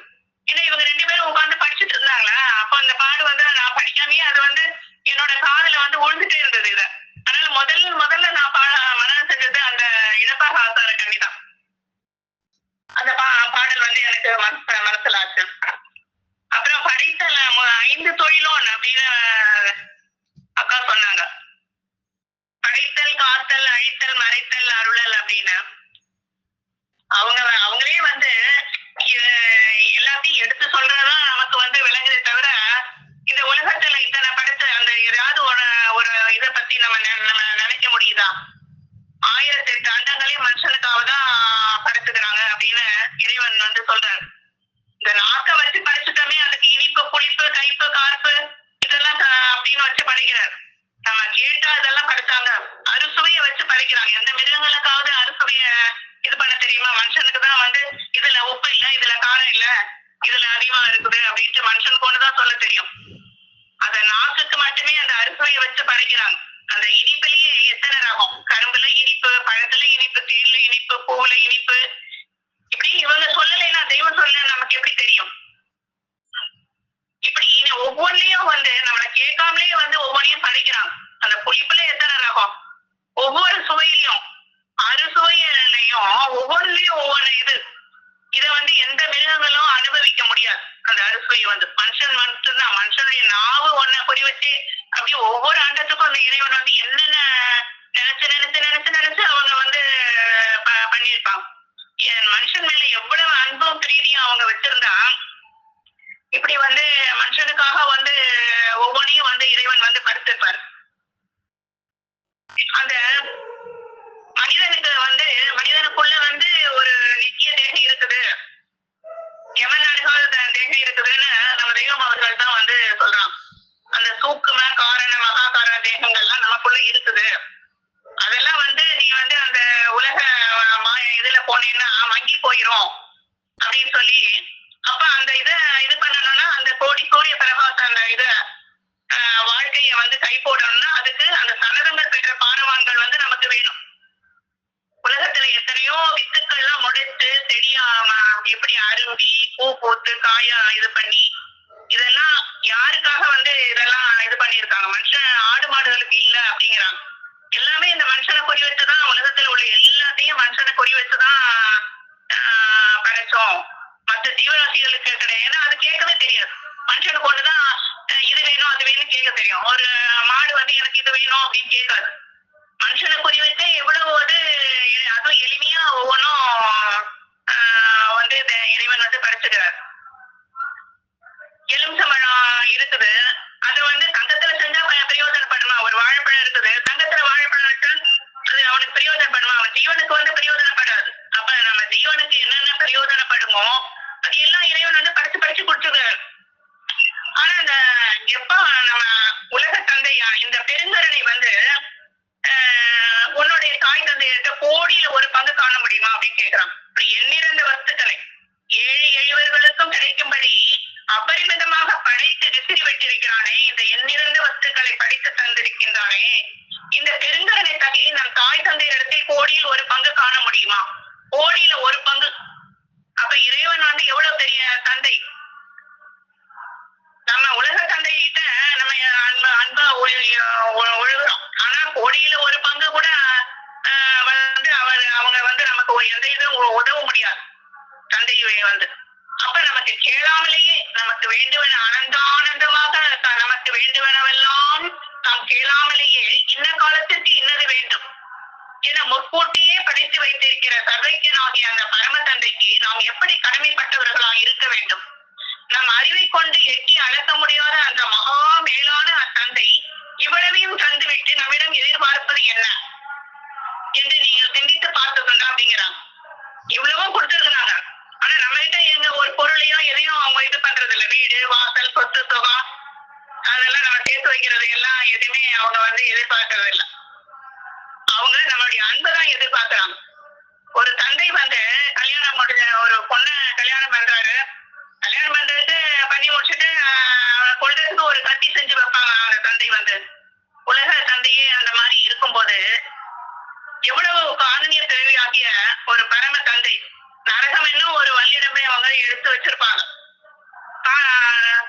உலகத்துக்கு வந்ததுல இருந்து எதுவுமே வந்து அவன் இது பண்றது இல்ல. மாயையான பிரபஞ்சத்தை மறந்து விட கண்டாய் அப்படின்னு சொல்றாங்க. அந்த மாயை பத்தி ஒரு கதை ஒண்ணு அதையும் வந்து சொல்லுவாங்க. ஒரு வித்வான் வந்து மாயை பத்தி ஆராயணும்னு போறாரு. காட்டுக்குள்ள போகும்போது ஒரு இடத்துல அழகா ஒரு சோலை இருக்குது. பரவாயில்ல, இந்த இடத்துல நல்லா தண்ணி எல்லாம் இருக்குது, நம்ம குடிச்சிட்டு இங்க ரெஸ்ட் எடுக்கலாம்னு சோலைக்கு போறாரு. அப்ப அங்க வந்து ஒரு பாட்டி வந்து கூப்பிடுறாங்க, எதுக்கு நீ வந்த அப்படின்னா. அப்ப அந்த வித்வான் சொல்றாரு, நான் வந்து இந்த மாயை பத்தி ஆராய்ச்சி பண்ணிட்டு இருக்கேன். அது பத்தி நான் இது பண்றதுக்கு இங்க இது பண்ணிட்டு வந்தேன் அப்படின்னு சொல்றாரு. சரி, இப்ப நான் வந்து கொஞ்சம் தண்ணி குடிச்சிட்டு வரேன் அப்படின்னு சொல்லிட்டு அவர் போய் தண்ணி குடிச்சிட்டு மறுபடியும் இங்க வர வந்து அப்ப அந்த பாட்டி வந்து சொல்றாங்க, என் கூட வா, நான் ஒரு இடத்துக்கு கூட்டிட்டு போறேன் அப்படின்னு சொல்லிட்டு ஒரு ரூம் ஒண்ணு இருக்குது, அங்க வந்து கூட்டிட்டு போறான். அங்க பார்த்தா உடஞ்சு போன ஈட்டி, அருவாள், கத்தி, கம்பு, என்னன்னா சங்கிலி எல்லாமே இருக்குதான். அப்ப அந்த பாட்டி வந்து சொல்றாங்க, இது வந்து இந்த தாமச புத்தருக்கு வந்து இது பண்ண ஈட்டி அப்படின்னு ஒவ்வொரு விஞ்ஞானிகள் பட்ட கஷ்டத்தை எல்லாம் சொல்லி, இதெல்லாம் இந்த விஞ்ஞானிகள் இது பண்ண அந்த மாயையில இருந்து அவங்க வந்து மீண்டு வந்துட்டாங்க அப்படின்னு சொல்றாரு. அந்த பாட்டி வந்து சொல்றாங்க. அப்ப இவருக்கு வந்து ஒரே அர்த்தமா இருக்குது, ஐயோ நம்மள எதுல இது பண்ணுவாங்களோ தெரியலையே அப்படின்னு மனசுல நினைச்சிட்டு இருக்காரு. உடனே அந்த பாட்டி சொல்றாங்க, உங்களை என்ன இது பண்றோன்னு அப்படின்னு தானே நினைச்சிட்டு இருக்கீங்க அப்படின்னு. வந்த விஞ்ஞானிகள் எல்லாம் எத்தனையோ மாயையில இருந்தும் அதுல மாட்டாம இது பண்ணிட்டாங்க. நீங்க தான் வானா வரீங்க, போனா போறீங்கல்ல, அதுல உங்களுக்கு எதுவும் இல்லை அப்படின்னு சொல்லிடுறாங்க. அப்ப அந்த மாயை வந்து மறைஞ்சு போயிருக்கு. அந்த மாயைங்கிறது தெய்வம் வந்து அவங்க தொண்டைய தொட்டு காட்டி, இவ்வளவு 100 வயசு இறைவன் வந்து கொடுக்கிறாரு, அறிவையும் கொடுக்கிறாரு. ஆனா அந்த அறிவை வச்சு மனுஷன் வந்து இந்த உலக வாழ்க்கையை இது பண்ணி மாயையான பிரபஞ்சத்தை மறந்து விட கண்டாய் அப்படின்னு சொல்றாங்க. இந்த உலகம் வந்து ஒரு மாயைங்கிறது தெரியாம கடைசி காலத்துல அந்த தீர்க்கத்துல வருது, அந்த மாயினே தெரியாம அதுல வந்து இப்போ அனித்திய தூளம் தான் அறிவு தூள். ஆனா இறைவன் படைச்சிட்டு வந்து அனித்திய தூளமாக இருந்தாலும் அது அறிவு அவனுக்கு கொடுக்கப்பட்டிருக்கிறாரு. அந்த அறிவை கொண்டு அவன் என்ன பண்ணணும்னா பூரண அறிவு தூளமாகிய அந்த பேரின்ப நித்திய தூளத்தை கை போடணும். அதுக்காக இந்த உலகத்துக்கு வந்தான். ஆனா எதுக்காக உலகத்துக்கு வந்தோன்னே தெரியாம கரிக்கிரம் புல்லூர் காலி ஜலம்பாய் தந்தும் தான் பிறந்து அதன் கடமை முடித்து நிற்க அரிய பிறப்பான மது நான் என்றோதும் அவ்வுறவை நோக்கி உந்தன் கடமை என்ன விதித்துரை செய்யின அவன் மொழிகிறானா. பெரியறியார் உடைய உயிருடல் இங்கலகையெல்லாம் நிலத்திலது வேறில்லை சட்டம் தீர்ப்பேன். அக்கா வந்து இகமதி பிறந்த மக்கள் வந்து பாட்டு இது பண்ணிட்டு இருந்தாங்க. அப்பதான் சரி நானும் உட்காந்து எழுதுறேன். இகமதி பிறந்த மக்கள் இரும்பினி பிறவி மாற்றும் ஜெகமதி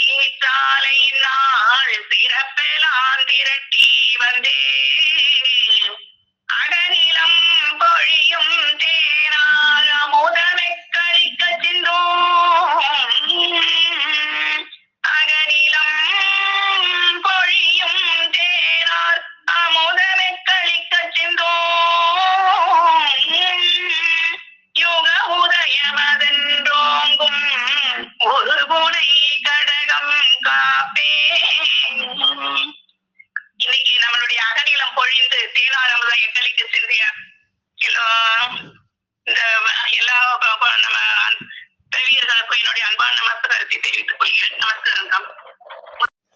ஜீவ சகோதரி சாலை சலந்தரி அக்கா அவர்கள். வண்ண மேனியும் பொன்னிறம் மின்னவே அதில் செண்பக மலர் சீர்மணம் பொங்கிடும் பண்ணுடன் பாடும் ஓங்கும் குரல் ஓசை. இந்த அண்ணல் தேவர் அனந்தர் குல தந்தையாக வந்து நம்மை அருள்வாளித்துக் கொண்டிருக்கும் பிரம்ம பிரகாச மெய்வழி சாலை ஆண்டவர்களை வணங்கி அனைவருக்கும் நமஸ்காரங்க. இன்னைக்கு அக்கா கதை மூலமா எடுத்து தொடங்கினாங்க. அதுக்கு இன்னைக்கு தெய்வ வாக்கியமும் அந்த யமனை பத்தியும் அந்த பொண்ணுடம்ப பத்தியும் தான் தெய்வம் அழைக்கிறதா கடைசியா தான் வந்தேன்.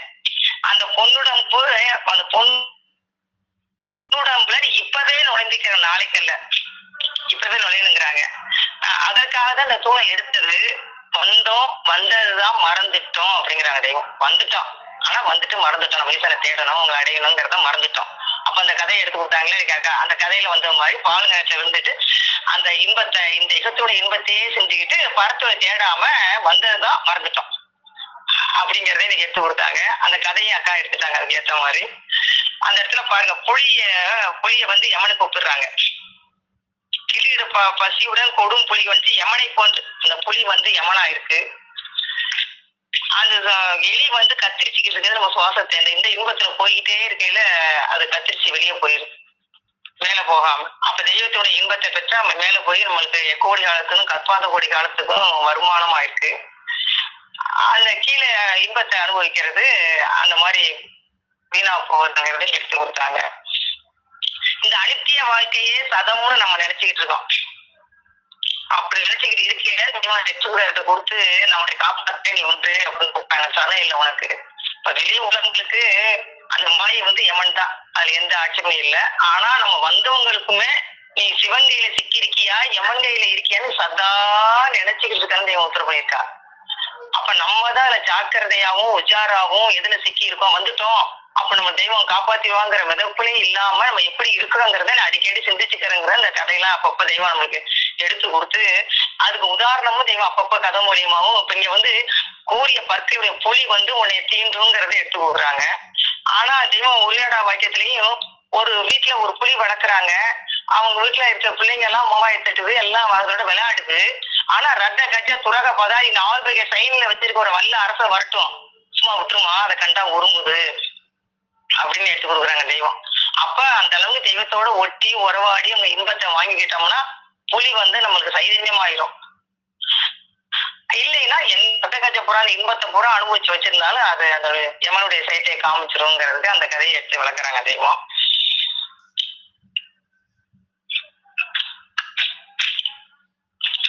அப்புறம் அக்கா வந்து ஒரு சொட்டு சுக்கிலத்துக்கு 60 சொட்டு ரத்தம் தேவைப்படுது, அது வீணாக்காம காப்பாத்துருங்க கொடுத்தாங்க.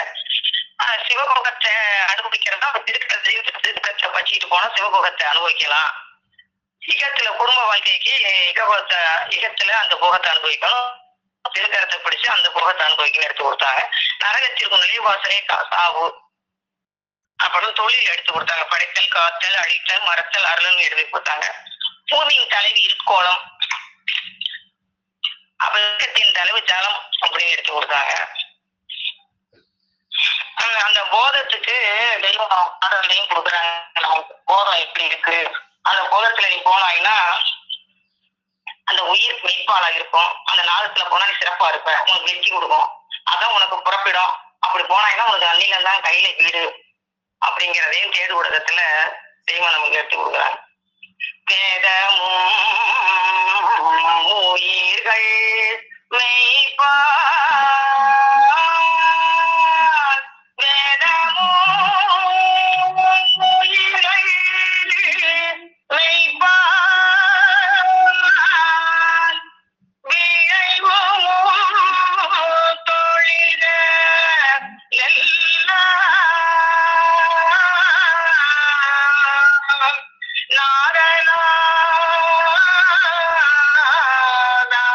நாரணாந்த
மங்கையினை நாடே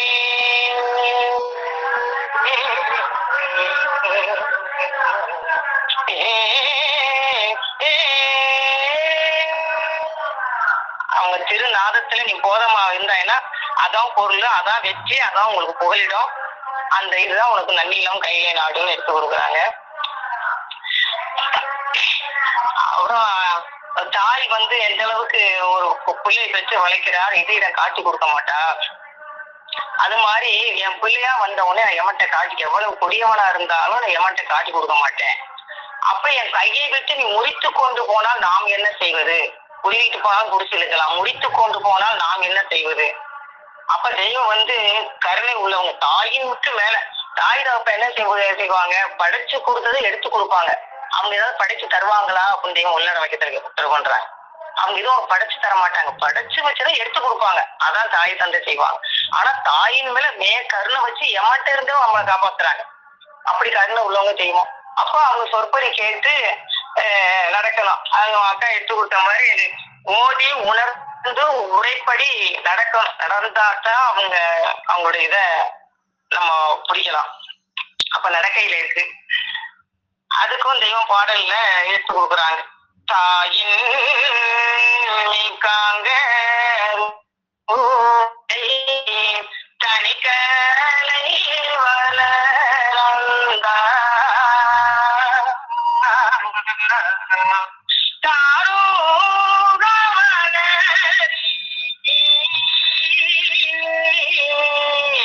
மார்கள் முண்டல்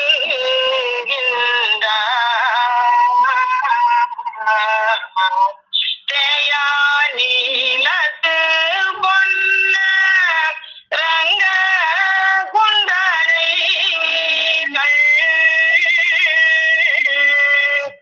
சீக்கிரம் நடந்து போய்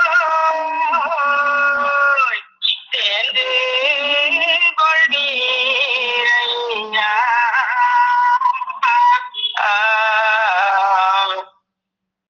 அவங்க தாயின் மேல காங்கர்ல உடையவங்க.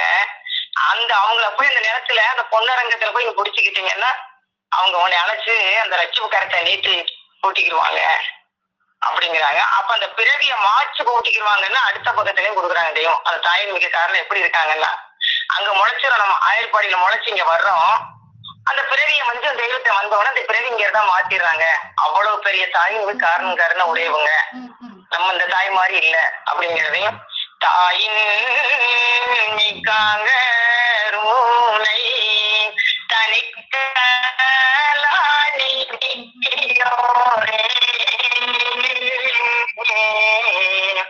தரும துறைகாலங்கள்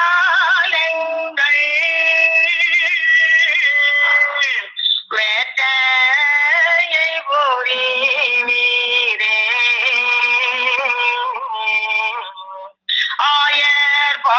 ஆயர்பாடியில் அன்றே முளைத்தோய்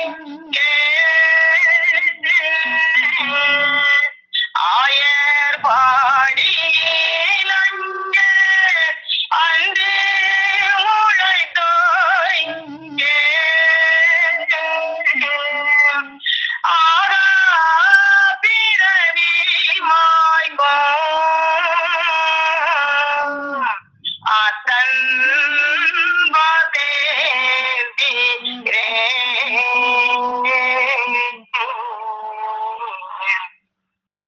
ஆயர்பாடியில அங்க முளைச்சிடறோம். இங்க வந்து தெய்வத்திட்ட சேர்ந்துட்டோம். அவங்க அதை சேர்ந்துட்டா அவங்க தெய்வம் அந்த பிறவி பண்ணியா நமக்கு மாற்றிடுறாங்க. அப்ப அவங்களோட இணங்கி இந்த இன்பத்துல போகாம அவங்களோட இணங்கி போனா, கைய முடிச்சுக்கிட்டு போகாம இணங்கி இருந்தா நம்மளை காப்பாத்துறன்னு எடுத்து கொடுக்குறாங்க. அப்புறம் நம்ம ஈசன் படைத்தாங்கிற வாக்கியத்தையும் அக்கா எடுத்து கொடுத்தாங்க. வேதத்தையும் தந்தான். அந்த வேதத்தில் ஈசன் நாம் நடக்க வேண்டிய நேர்பாதை போட்டு காட்டி இருக்க, அதை விட்டு விட்டு நாம் தள்ளுப்பட்ட கடையர்களை போல் விருதாவாக சுற்றி வருகிறோம். வேத ஏட்டில் உள்ளதை படிப்பதன் பயன் இறைவனை காண்பதுதான், வயிறு வளர்ப்பதல்ல அப்படின்னு எடுத்து கொடுத்தாங்க. அப்ப ஏட்டுல படிக்கணும், படிச்சு நம்ம ஜீவதேகத்துல ஏற்றணும். வேதமே அதையும் பாடலையும் கொடுக்குறாங்க. ஏட்டில்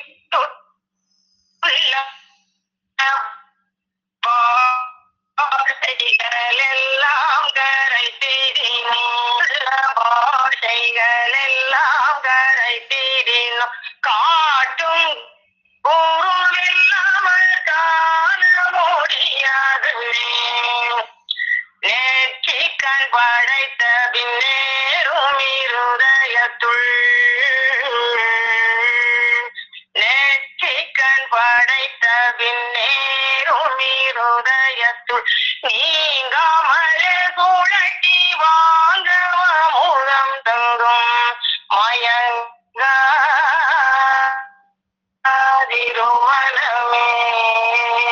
மாயி பாலம் கடத்தும் குருநாதருயிருக்க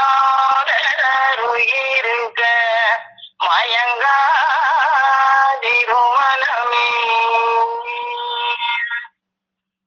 அப்ப ஏட்டு எல்லாம் படிச்சு கரைச்சு குடிச்சாலும் ஒரு காற்று குரு வேணும்.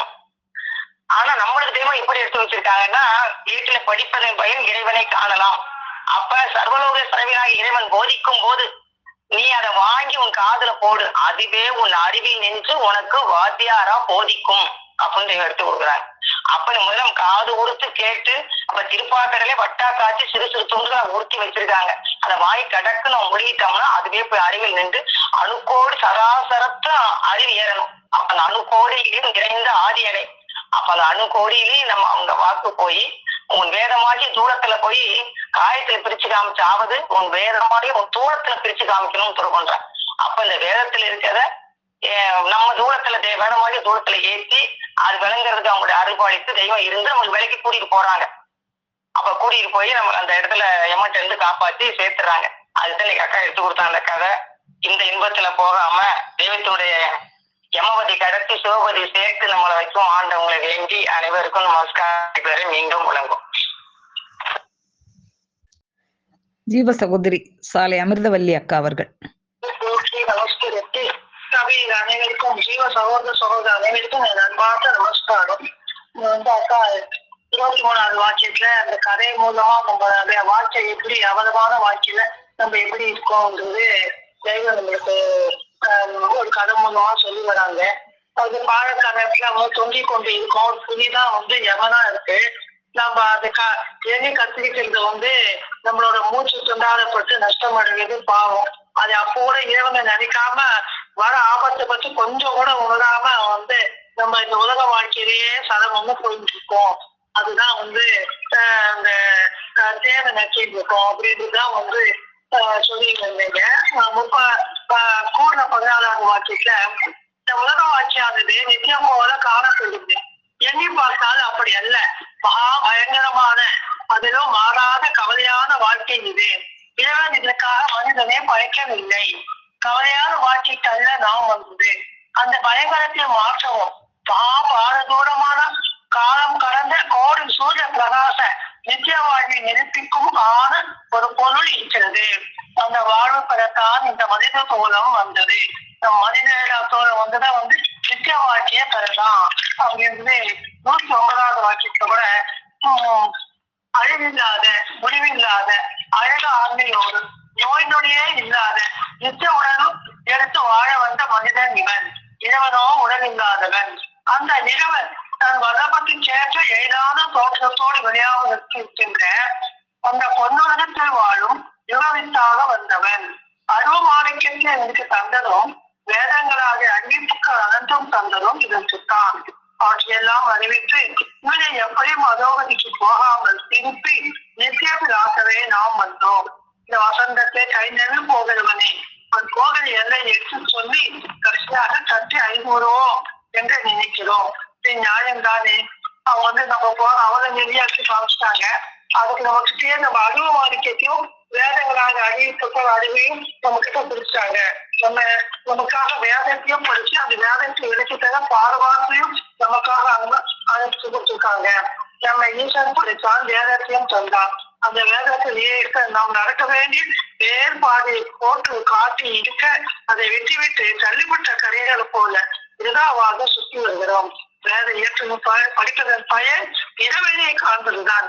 நம்ம ஏதாவது வேதத்துல சந்திக்கிறோம், நாடகத்துல சந்திச்சிருது, அதுதான் என்னைக்கும் நிறுத்தி இருக்கும் அப்படின்னு அது வேதத்திலேயே தான் நான் இருக்கேன் அப்படின்னு சொல்றதுக்கு வேத கருத்து செய்யும்.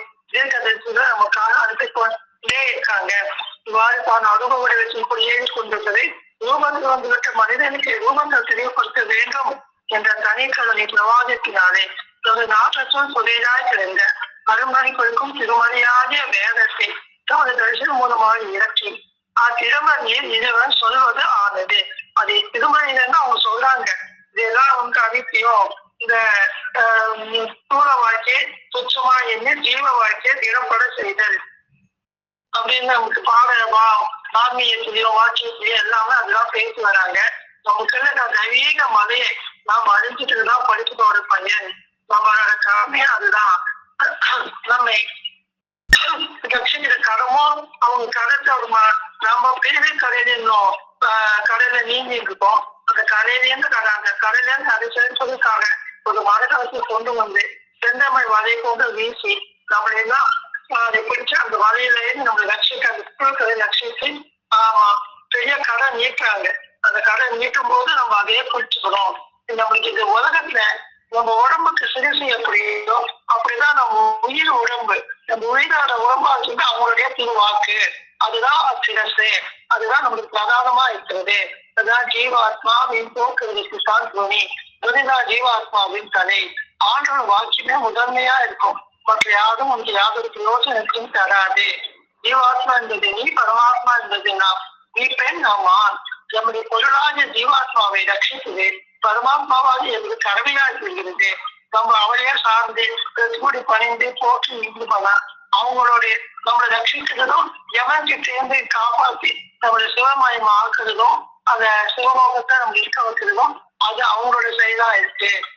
இந்த வாக்கியம் மூலமாக உணர்ந்து கொண்டே போது முக்கிய பெயரோட மீண்டும் மீண்டும் உழவும். நமஸ்காரம் மட்டும். ஜீவ சகோதரி சாலை மேகலா அக்கா அவர்கள். ஆதியே துணை. அழகை தேகத்தில் புகாமல் நித்திய ஸ்வர்ணபதி தேகத்தில் கைபோட வைக்கும் நம் பஞ்ச புலன்களின் கதியை வெல்லக்கூடிய ஜீவ ரட்சிப்பு தாயாகவும் காருண்ய திருமேனியராகவும் மறையின் தரிசனை பன்னுரு கொண்டு விளங்கும் பரிசு குருவாகிய நமது குல தெய்வம் பிரம்ம பிரகாசனை வெளிச்சாலை ஆண்டவர்கள் அவர்கள் பெருமன சாலை ஆண்டவர்கள் நம் பெருமாள் அவர்களை போற்றி பணிந்து அவருடைய திருவடிக்கு நமஸ்கரித்து சபையில் அனைவருக்கும் நமஸ்காரத்தை சொல்லி இன்னைக்கு அக்கா நமக்கு நம்மளுடைய அந்த பேர பொக்கிஷத்திலிருந்து எடுத்த அருளிய அந்த முட்டுக்களை எல்லாம் நான் விளங்கியதை நான் பங்கிட்டுக்கிறேன்மா. அனைவருக்கும் நமஸ்காரம், அக்காவுக்கு நமஸ்காரம். இன்னைக்கு வந்து நம்மளுக்கு அந்த திருவாக்கிய 23 இருந்து நம்ம அக்கா வந்து அந்த உலக வாழ்க்கைங்கிறது எவ்வளவு பயங்கரமானது, அந்த உலக வாழ்க்கையில நம்ம வந்து இன்னமும் அப்படியே பற்றி கொண்டிருக்கிறோம், உலக வாழ்க்கை வந்து எவ்வளவு பயங்கரமா நிறைந்தது, அதையெல்லாம் நம்ம தெய்வம் நம்மளுடைய தெய்வம் நமக்கு வேத வாசகமாக வேத நூலாக ஆகமமாக வேதாந்தமாக விளங்கி எல்லாத்தையும் நமக்கு அதை எடுத்து அருளி கொண்டிருக்கிறாங்க. அந்த எல்லோரும் அந்த யமன்கை அடக்கம் அந்த யமன் என்கை அடக்கம் என்று அந்த யமபடலை எல்லாம் நமக்கு மாற்றி அந்த சிவநிலையில் நம்மளை ஏற்றி வைக்கக்கூடிய அந்த இறை சொருபமாக இருக்கக்கூடிய நம்ம தெய்வம் அவங்க இந்த உலக வாழ்க்கையெல்லாம் இந்த உலக வாழ்க்கையில அனுபவிக்கிற அந்த சிற்றினம் வந்து எவ்வளவு பயங்கரமானது. அந்த அந்த யமனாகி அந்த கடுவாய் வந்து உடைய கடிப்ப காத்து கொண்டிருக்கிறான். அப்ப அந்த பாதாள பாதாள போன்ற கிணறு போன்ற ஒரு அந்த உலக வாழ்க்கை அந்த துன்பத்தை தரக்கூடிய உலக வாழ்க்கையில அந்த பிறவி பிணியாகி யமன் நம்ம பிறக்கும் போதே நம்ம தலையில நம்ம வந்து சங்காரம் பண்ண காத்து கொண்டிருக்கோம். ஆனா நம்ம யமனில் இருப்பது தெரியாம நம்ம நினைவுகள் கூட இல்லாம அந்த சிற்றினம்ப வாங்கி அந்த தேனை எப்படி சோதிச்சு கொண்டிருக்கோமோ அது போல அந்த பாம்பு அந்த எலி அதே போல பல அவலங்களுக்கு இடையில துன்பம் மிகுந்த பயங்கரமான அந்த உலக வாழ்க்கைய அந்த சிற்றின்பத்தை நம்ம ருசித்து அனுபவிச்சு கொண்டிருக்கோம். அது எவ்வளவு பயங்கரமானது அப்படின்னு நம்ம தெய்வம் நமக்கு அறிவிக்கலைன்னா நம்மளுக்கு வந்து அதெல்லாம் நம்ம விளைச்சு கொண்டிருக்கவே முடியாது. நம்ம இன்னமும் அந்த சிற்றின்பத்தை நோக்கியே போய் கொண்டிருக்கோம். அப்ப அது வந்து அந்த சிற்றின்ப வாழ்க்கை என்பது அந்த கோழி மேல சவாரி செய்வது போல அப்படின்னு நம்ம தெய்வம் நமக்கு வேத முட்டுக்கள் மூலமாக நமக்கு எடுத்து அருளியதாலதான் நம்ம அந்த உலக வாழ்க்கையின் பயங்கரத்தை நீக்கிறோம். அப்ப நம்ம திருமண வாழ்க்கையில அதுல ஈடுபடுறோமே. திருமணம் அப்படின்னா திருமணம், அதாவது மனம் பொருந்திய வாழ்க்கை அப்படின்னு சொல்றோம். ஆனா நம்ம இந்த உலக வாழ்க்கையில் நம்ம அனுபவிப்பது அப்படி மனமும் இல்லை, அந்த அழகு இல்லாத ஒரு சிற்றின்ப வாழ்க்கையாக தான் இருக்கு. அப்ப அந்த பேரின்பத்தை தரக்கூடிய அந்த அழகு பொருந்த தரக்கூடிய ஒரு வாழ்க்கை ஒண்ணு இருக்கணுமே.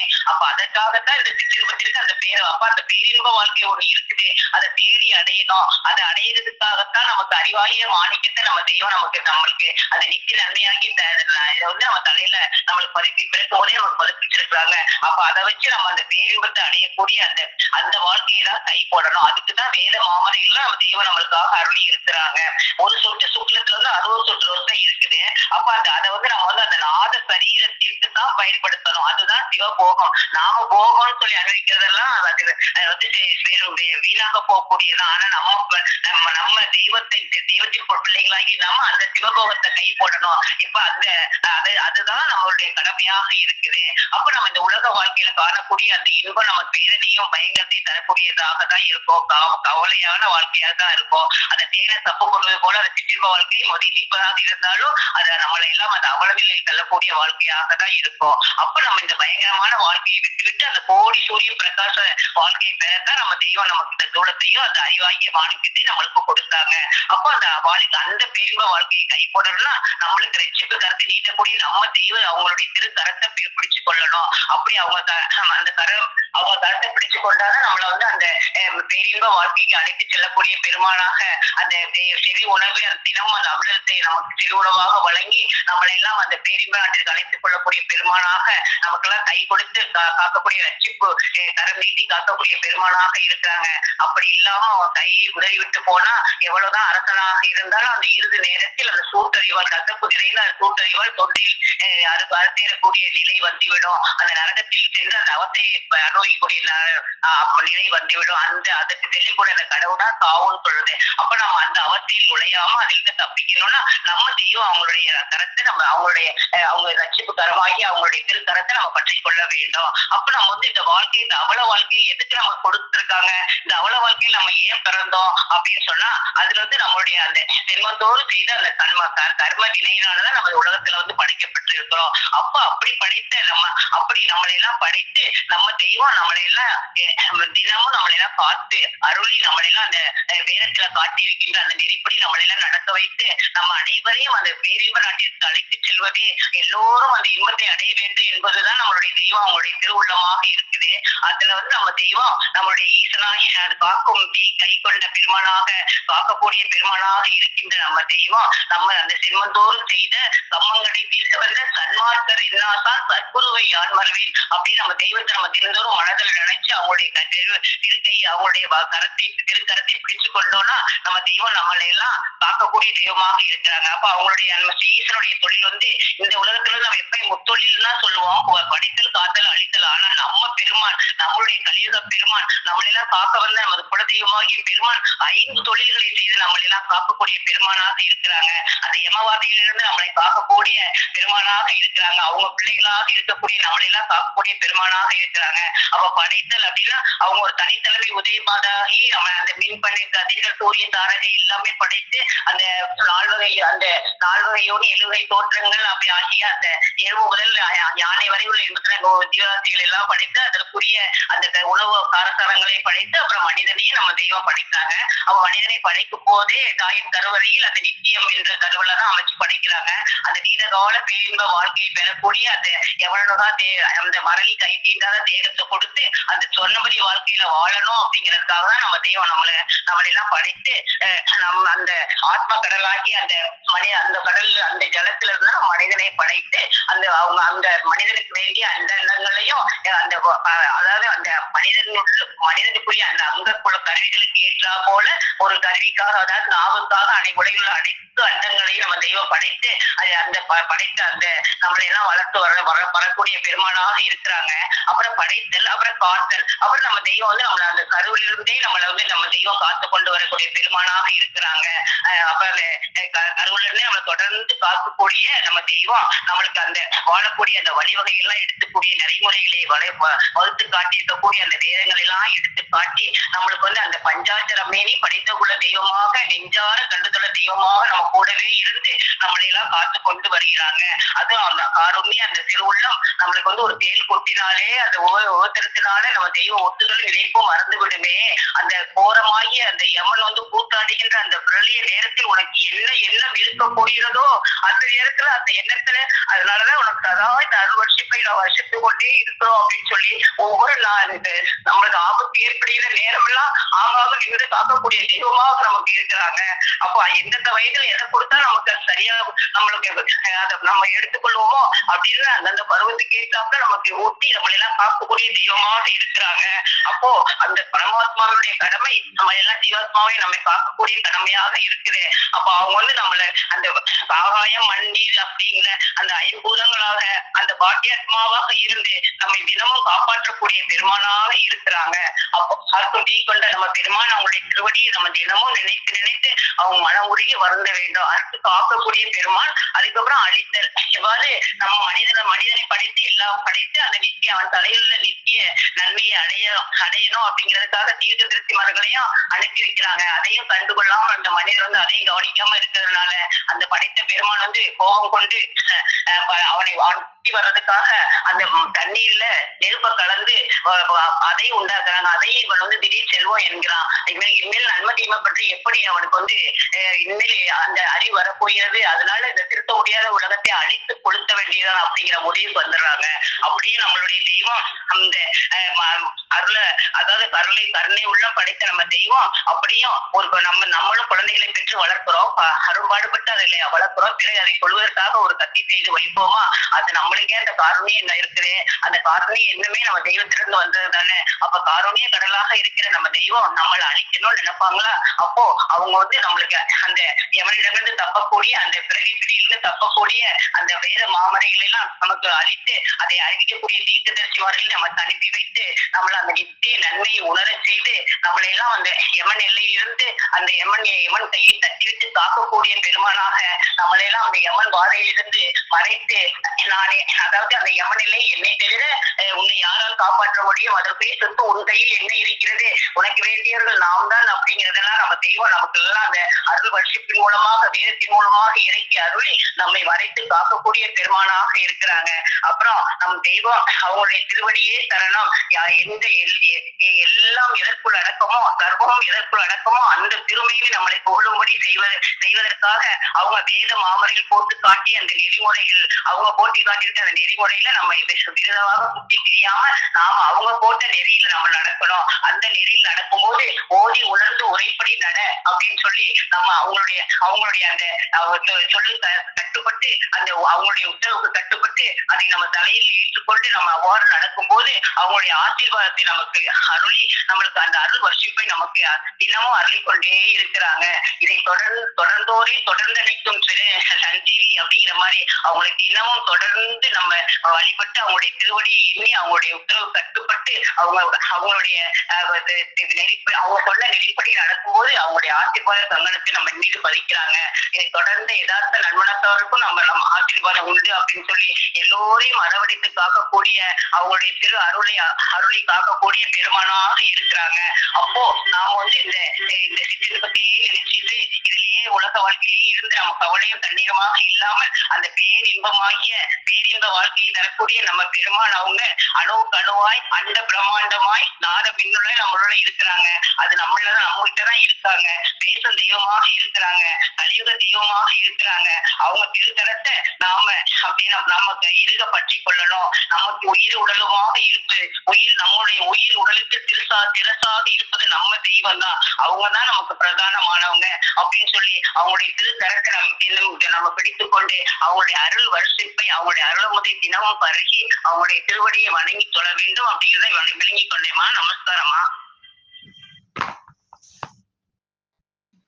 ஜீவ சகோதரர் சாலை சிவகுமார் அவர்கள்.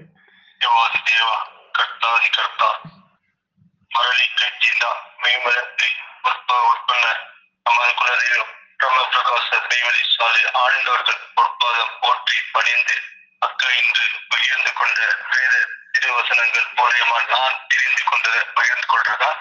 அக்கா அந்த வாக்கியம் மூலியமா எடுத்து ஒருத்த எப்படி அந்த அந்தரத்துல அந்த கையில தொங்கிக்கின்ற கீழே பாதாளத்துல வேங்க மேல அந்த எலியானது கையில கத்திரிச்சு எடுத்து என்னுடைய அந்த மேல இருந்து ஒழுகுற அந்த தேனானது சொட்டு சொட்டா என்னுடைய நாக்குல தப்பி கொண்டிருக்கான்.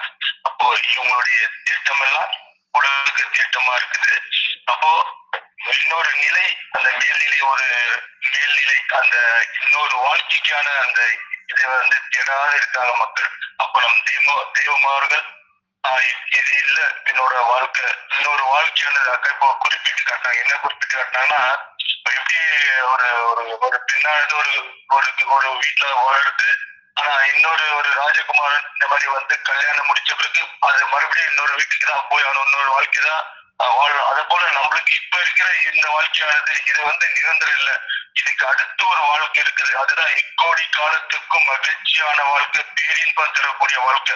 அந்த வாழ்க்கைக்காக தான் நம்ம வந்தோம். ஆனா அதை விட்டுட்டு இந்த சிற்றின்ப வாழ்க்கையிலேயே நம்ம வாழ்நாளெல்லாம் வீணாளாக்கிட்டோம். அப்ப தெய்வமர்கள் நமக்கு உணர்த்தி தினந்தோறும் புது புது எப்படி கையாளணுமோ ஒரு அந்த ஒவ்வொரு கதை மூலியமாவும் ஒரு வேத ரகசியம் மூலியமா தெய்வர்கள் நம்மளுக்கு நம்மளுடைய அறிவுக்கு ஏற்ற மாதிரி அது தினந்தோறும் தெய்வர்கள் அந்த வேத அமுதம் நம்மளுக்கு தந்துகிட்டே இருக்காங்க. அப்போ நமக்குள்ள அழியாத ஒரு ஜீவ தேகத்தை அடையதான் நம்ம வந்தோம். அப்போ இந்த உலகம் பற்று இதை விட்டு நம்ம அதுக்குள்ள போகணும். அப்போ ஒரு கடிதம், அதான் இப்போ சொன்னீங்க அக்கா கூட தப்பி சொன்ன, ஒரு கடிதம் எழுதி அனுப்புறாங்க. அந்த கடிதம் 4 தினம் அதை வாங்கி சேமிச்சுக்கிறாங்க. அதை பிரிச்சு கூட பார்க்கல. அதை ஏதாவது ஒட்டி அதை கேட்கறாரு, ஏன் அதை படிக்கிறாரு, நீங்களும் அதை திட்டக்கூடாது, அதை பார்க்கக்கூடாது அப்படின்னு சொன்னீங்க. ஆனா வேதத்தை வாங்கி வச்ச பிறகு அதை நம்ம என்ன பண்ணணும், அதை படிக்கணும். அதுக்காக தானே நம்ம வேதம் வாங்குறோம். அந்த வேதம் படிக்கதான் நமக்குள்ள என்ன தெய்வமார்கள் நமக்கு என்ன அதை சொல்ல வராங்கன்றது நமக்கு தெரிய வரும். அப்போ மனிதனுடைய உன்னத அறிவு எப்பேற்பட்டதுன்னு சொன்னீங்கன்னா, அப்போ அந்த அறிவுக்குள்ள ஒரு ஒரு வித்துக்குள்ள, ஒரு ஆலமர வித்துக்குள்ள இப்பேற்பட்ட ஒரு ஆகாயம் அளாவிய ஒரு வித்து இருக்குது. அது போல இந்த மனித வித்தானது சர்வத்தையும் அடக்கி வச்சிருக்காங்க தெய்வம். அதுதான் அந்த பரம வித்து. அதுல கதிர், மதிர், மீன், பனி, தாரிகை, அவனி, ஆகாயம், சொர்க்க, மத்திய, பாதாளங்கள் என்று 3 உலகங்களையும் இப்படி ஒவ்வொன்றும் தெய்வர்கள் நம்மளுக்கு அந்த மானியத்தின் மூலியமா மனிதனுடைய பிறப்பின் ரகசியத்தை சொல்லி அதுக்குள்ள தானும் குடியேறி விட்டான். இப்போ அந்த ஜீவராசிக்குள்ள குடியேற தெய்வர்கள் மனிதனுக்குள்ளாக தான் அது குடியேறி இருக்காங்க. அப்ப இதை அதை தான் தெரிஞ்சிக்க முடியுமா? தெரிஞ்சிக்க முடியாது. அது ஒரு தேவ குருவினால் அவங்க அந்த பிரம்மத்துக்கு சார்ந்தாதான் இது நம்மளுக்கு அந்த வேத ரகசியங்கள் வெளியாகும். அப்போ நம்ம அழியாத அந்த அமானித கடன் வாங்கி வந்த நம்ம இந்த உலக பராக்கு, உலக சிற்றின்ப வாழ்க்கையிலேயே அதை அடிச்சுட்டு இருக்கோம். அந்த தேவர்கள் அதை மீட்டு எடுத்து நம்மளுக்கு நீ இப்பேற்பட்ட என்ன இருப்பாரு அதை சொல்லி உணர்த்தி தினந்தோறும் அந்த அமுத வருஷம் மூலியமா நம்ம இந்த நரனா இருக்கிற நம்ம மனுவை தேவனாக்குறாங்க. அப்போ நம்மளுடைய இந்த செயல் எல்லாமே அதை மாறி தேவர்களுடைய பின்னால் இதே ஒரு நம்மளுக்கு கை கரம் தந்து வந்திருக்காங்க. இந்த பிறவி பிரி என்னும் அந்த இதுல தத்தளிச்சிருக்கோம் கரைக்கு. அதுல இருந்து நம்ம மீண்டு எழணும். இப்போ அதுக்குள்ள இருந்து மறுபடியும் போய் மாட்டி சிக்க கூடாது. அக்கா நீங்க ஒரு விஷயம் சொல்லப்ப எனக்கு கிளியரா என்னோட இது என்ன ஆச்சுன்னா, நம்ம தெரியாத இங்க பிறக்கல. ஆனா தெய்வம் ஒரு காரண காரியத்தோட தான் பிறக்க வச்சிருக்காங்க. எல்லோரும் பணக்காரா இருந்தாலும் சரி, ஏழை அரசுதான் அவனுக்கு ஒரு நோய் நொடி வந்தாலும் சரி, ஒரு மொடமா இருந்தாலும் சரி, கண் தெரியாத சரி, காது கேட்காத, ஆனா அது காரண காரியத்தாதான் தெய்வம் படைச்சிருப்பாங்க. அது நம்மளுக்கு தெரியாது, தெய்வத்தவருக்கு தான் தெரியும். நம்ம இன்னாருக்குத்தான் பிறக்கணும், இந்த விதத்தான் செய்யணும்ன்றதும் அவங்க ஒரு நிர்ணயிக்கப்பட்டிருக்கு. அப்போ இதெல்லாம் நம்மளா கேட்டு இதெல்லாம் வரல. அவங்க தெய்வமார்கள் இது அவங்களுடைய இதனாலதான் இது நம்மளுக்கு கிடைச்சது. நம்ம இது நமக்கு குறைய சொல்லக்கூடாது.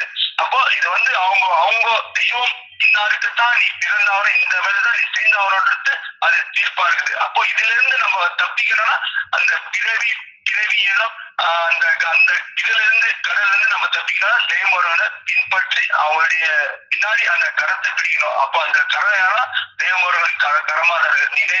அந்த நினைவுல நம்ம அந்த அந்த கரம்ன்றது நினைவான கரத்தை நம்ம தினந்தோறும் அவங்க அந்த உடலுக்கு சிரசுதான் சிரசு இல்லைன்னா இந்த உடலானது கெட்டு நான் பொழுத்து போகும். அப்போ இந்த தேகத்தை வந்து இப்போ நம்மளும் ஒரு கோடியாதிபதி தான்றது அக்கா இன்னைக்கு சொன்னாங்க திட்டவட்டமா.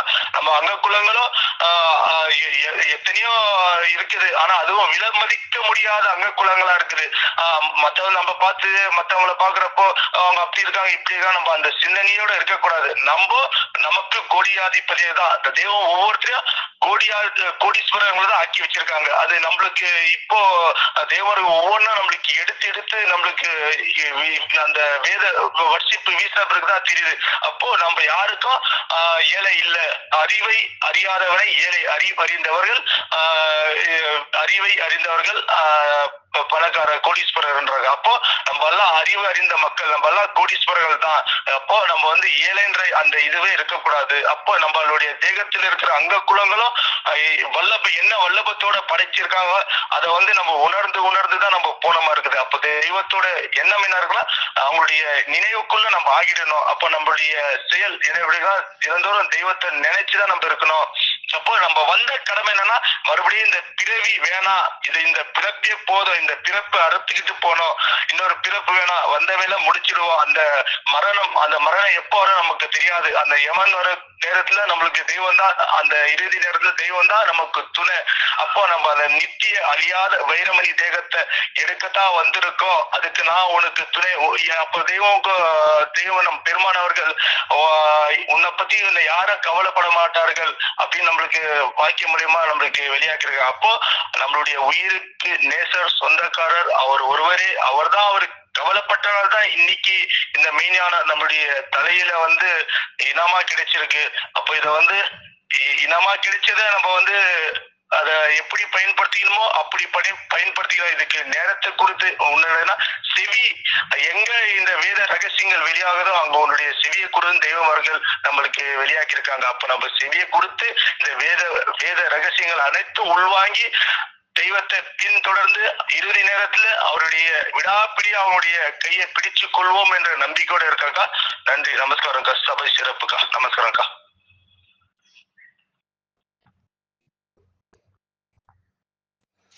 தெய்வ திருவாக்கியங்களால் சபையை அலங்கரித்த ஜீவ சகோதர சகோதரிகள் அனைவருக்கும் எனது அன்பான நன்றி கலந்த நமஸ்காரம்.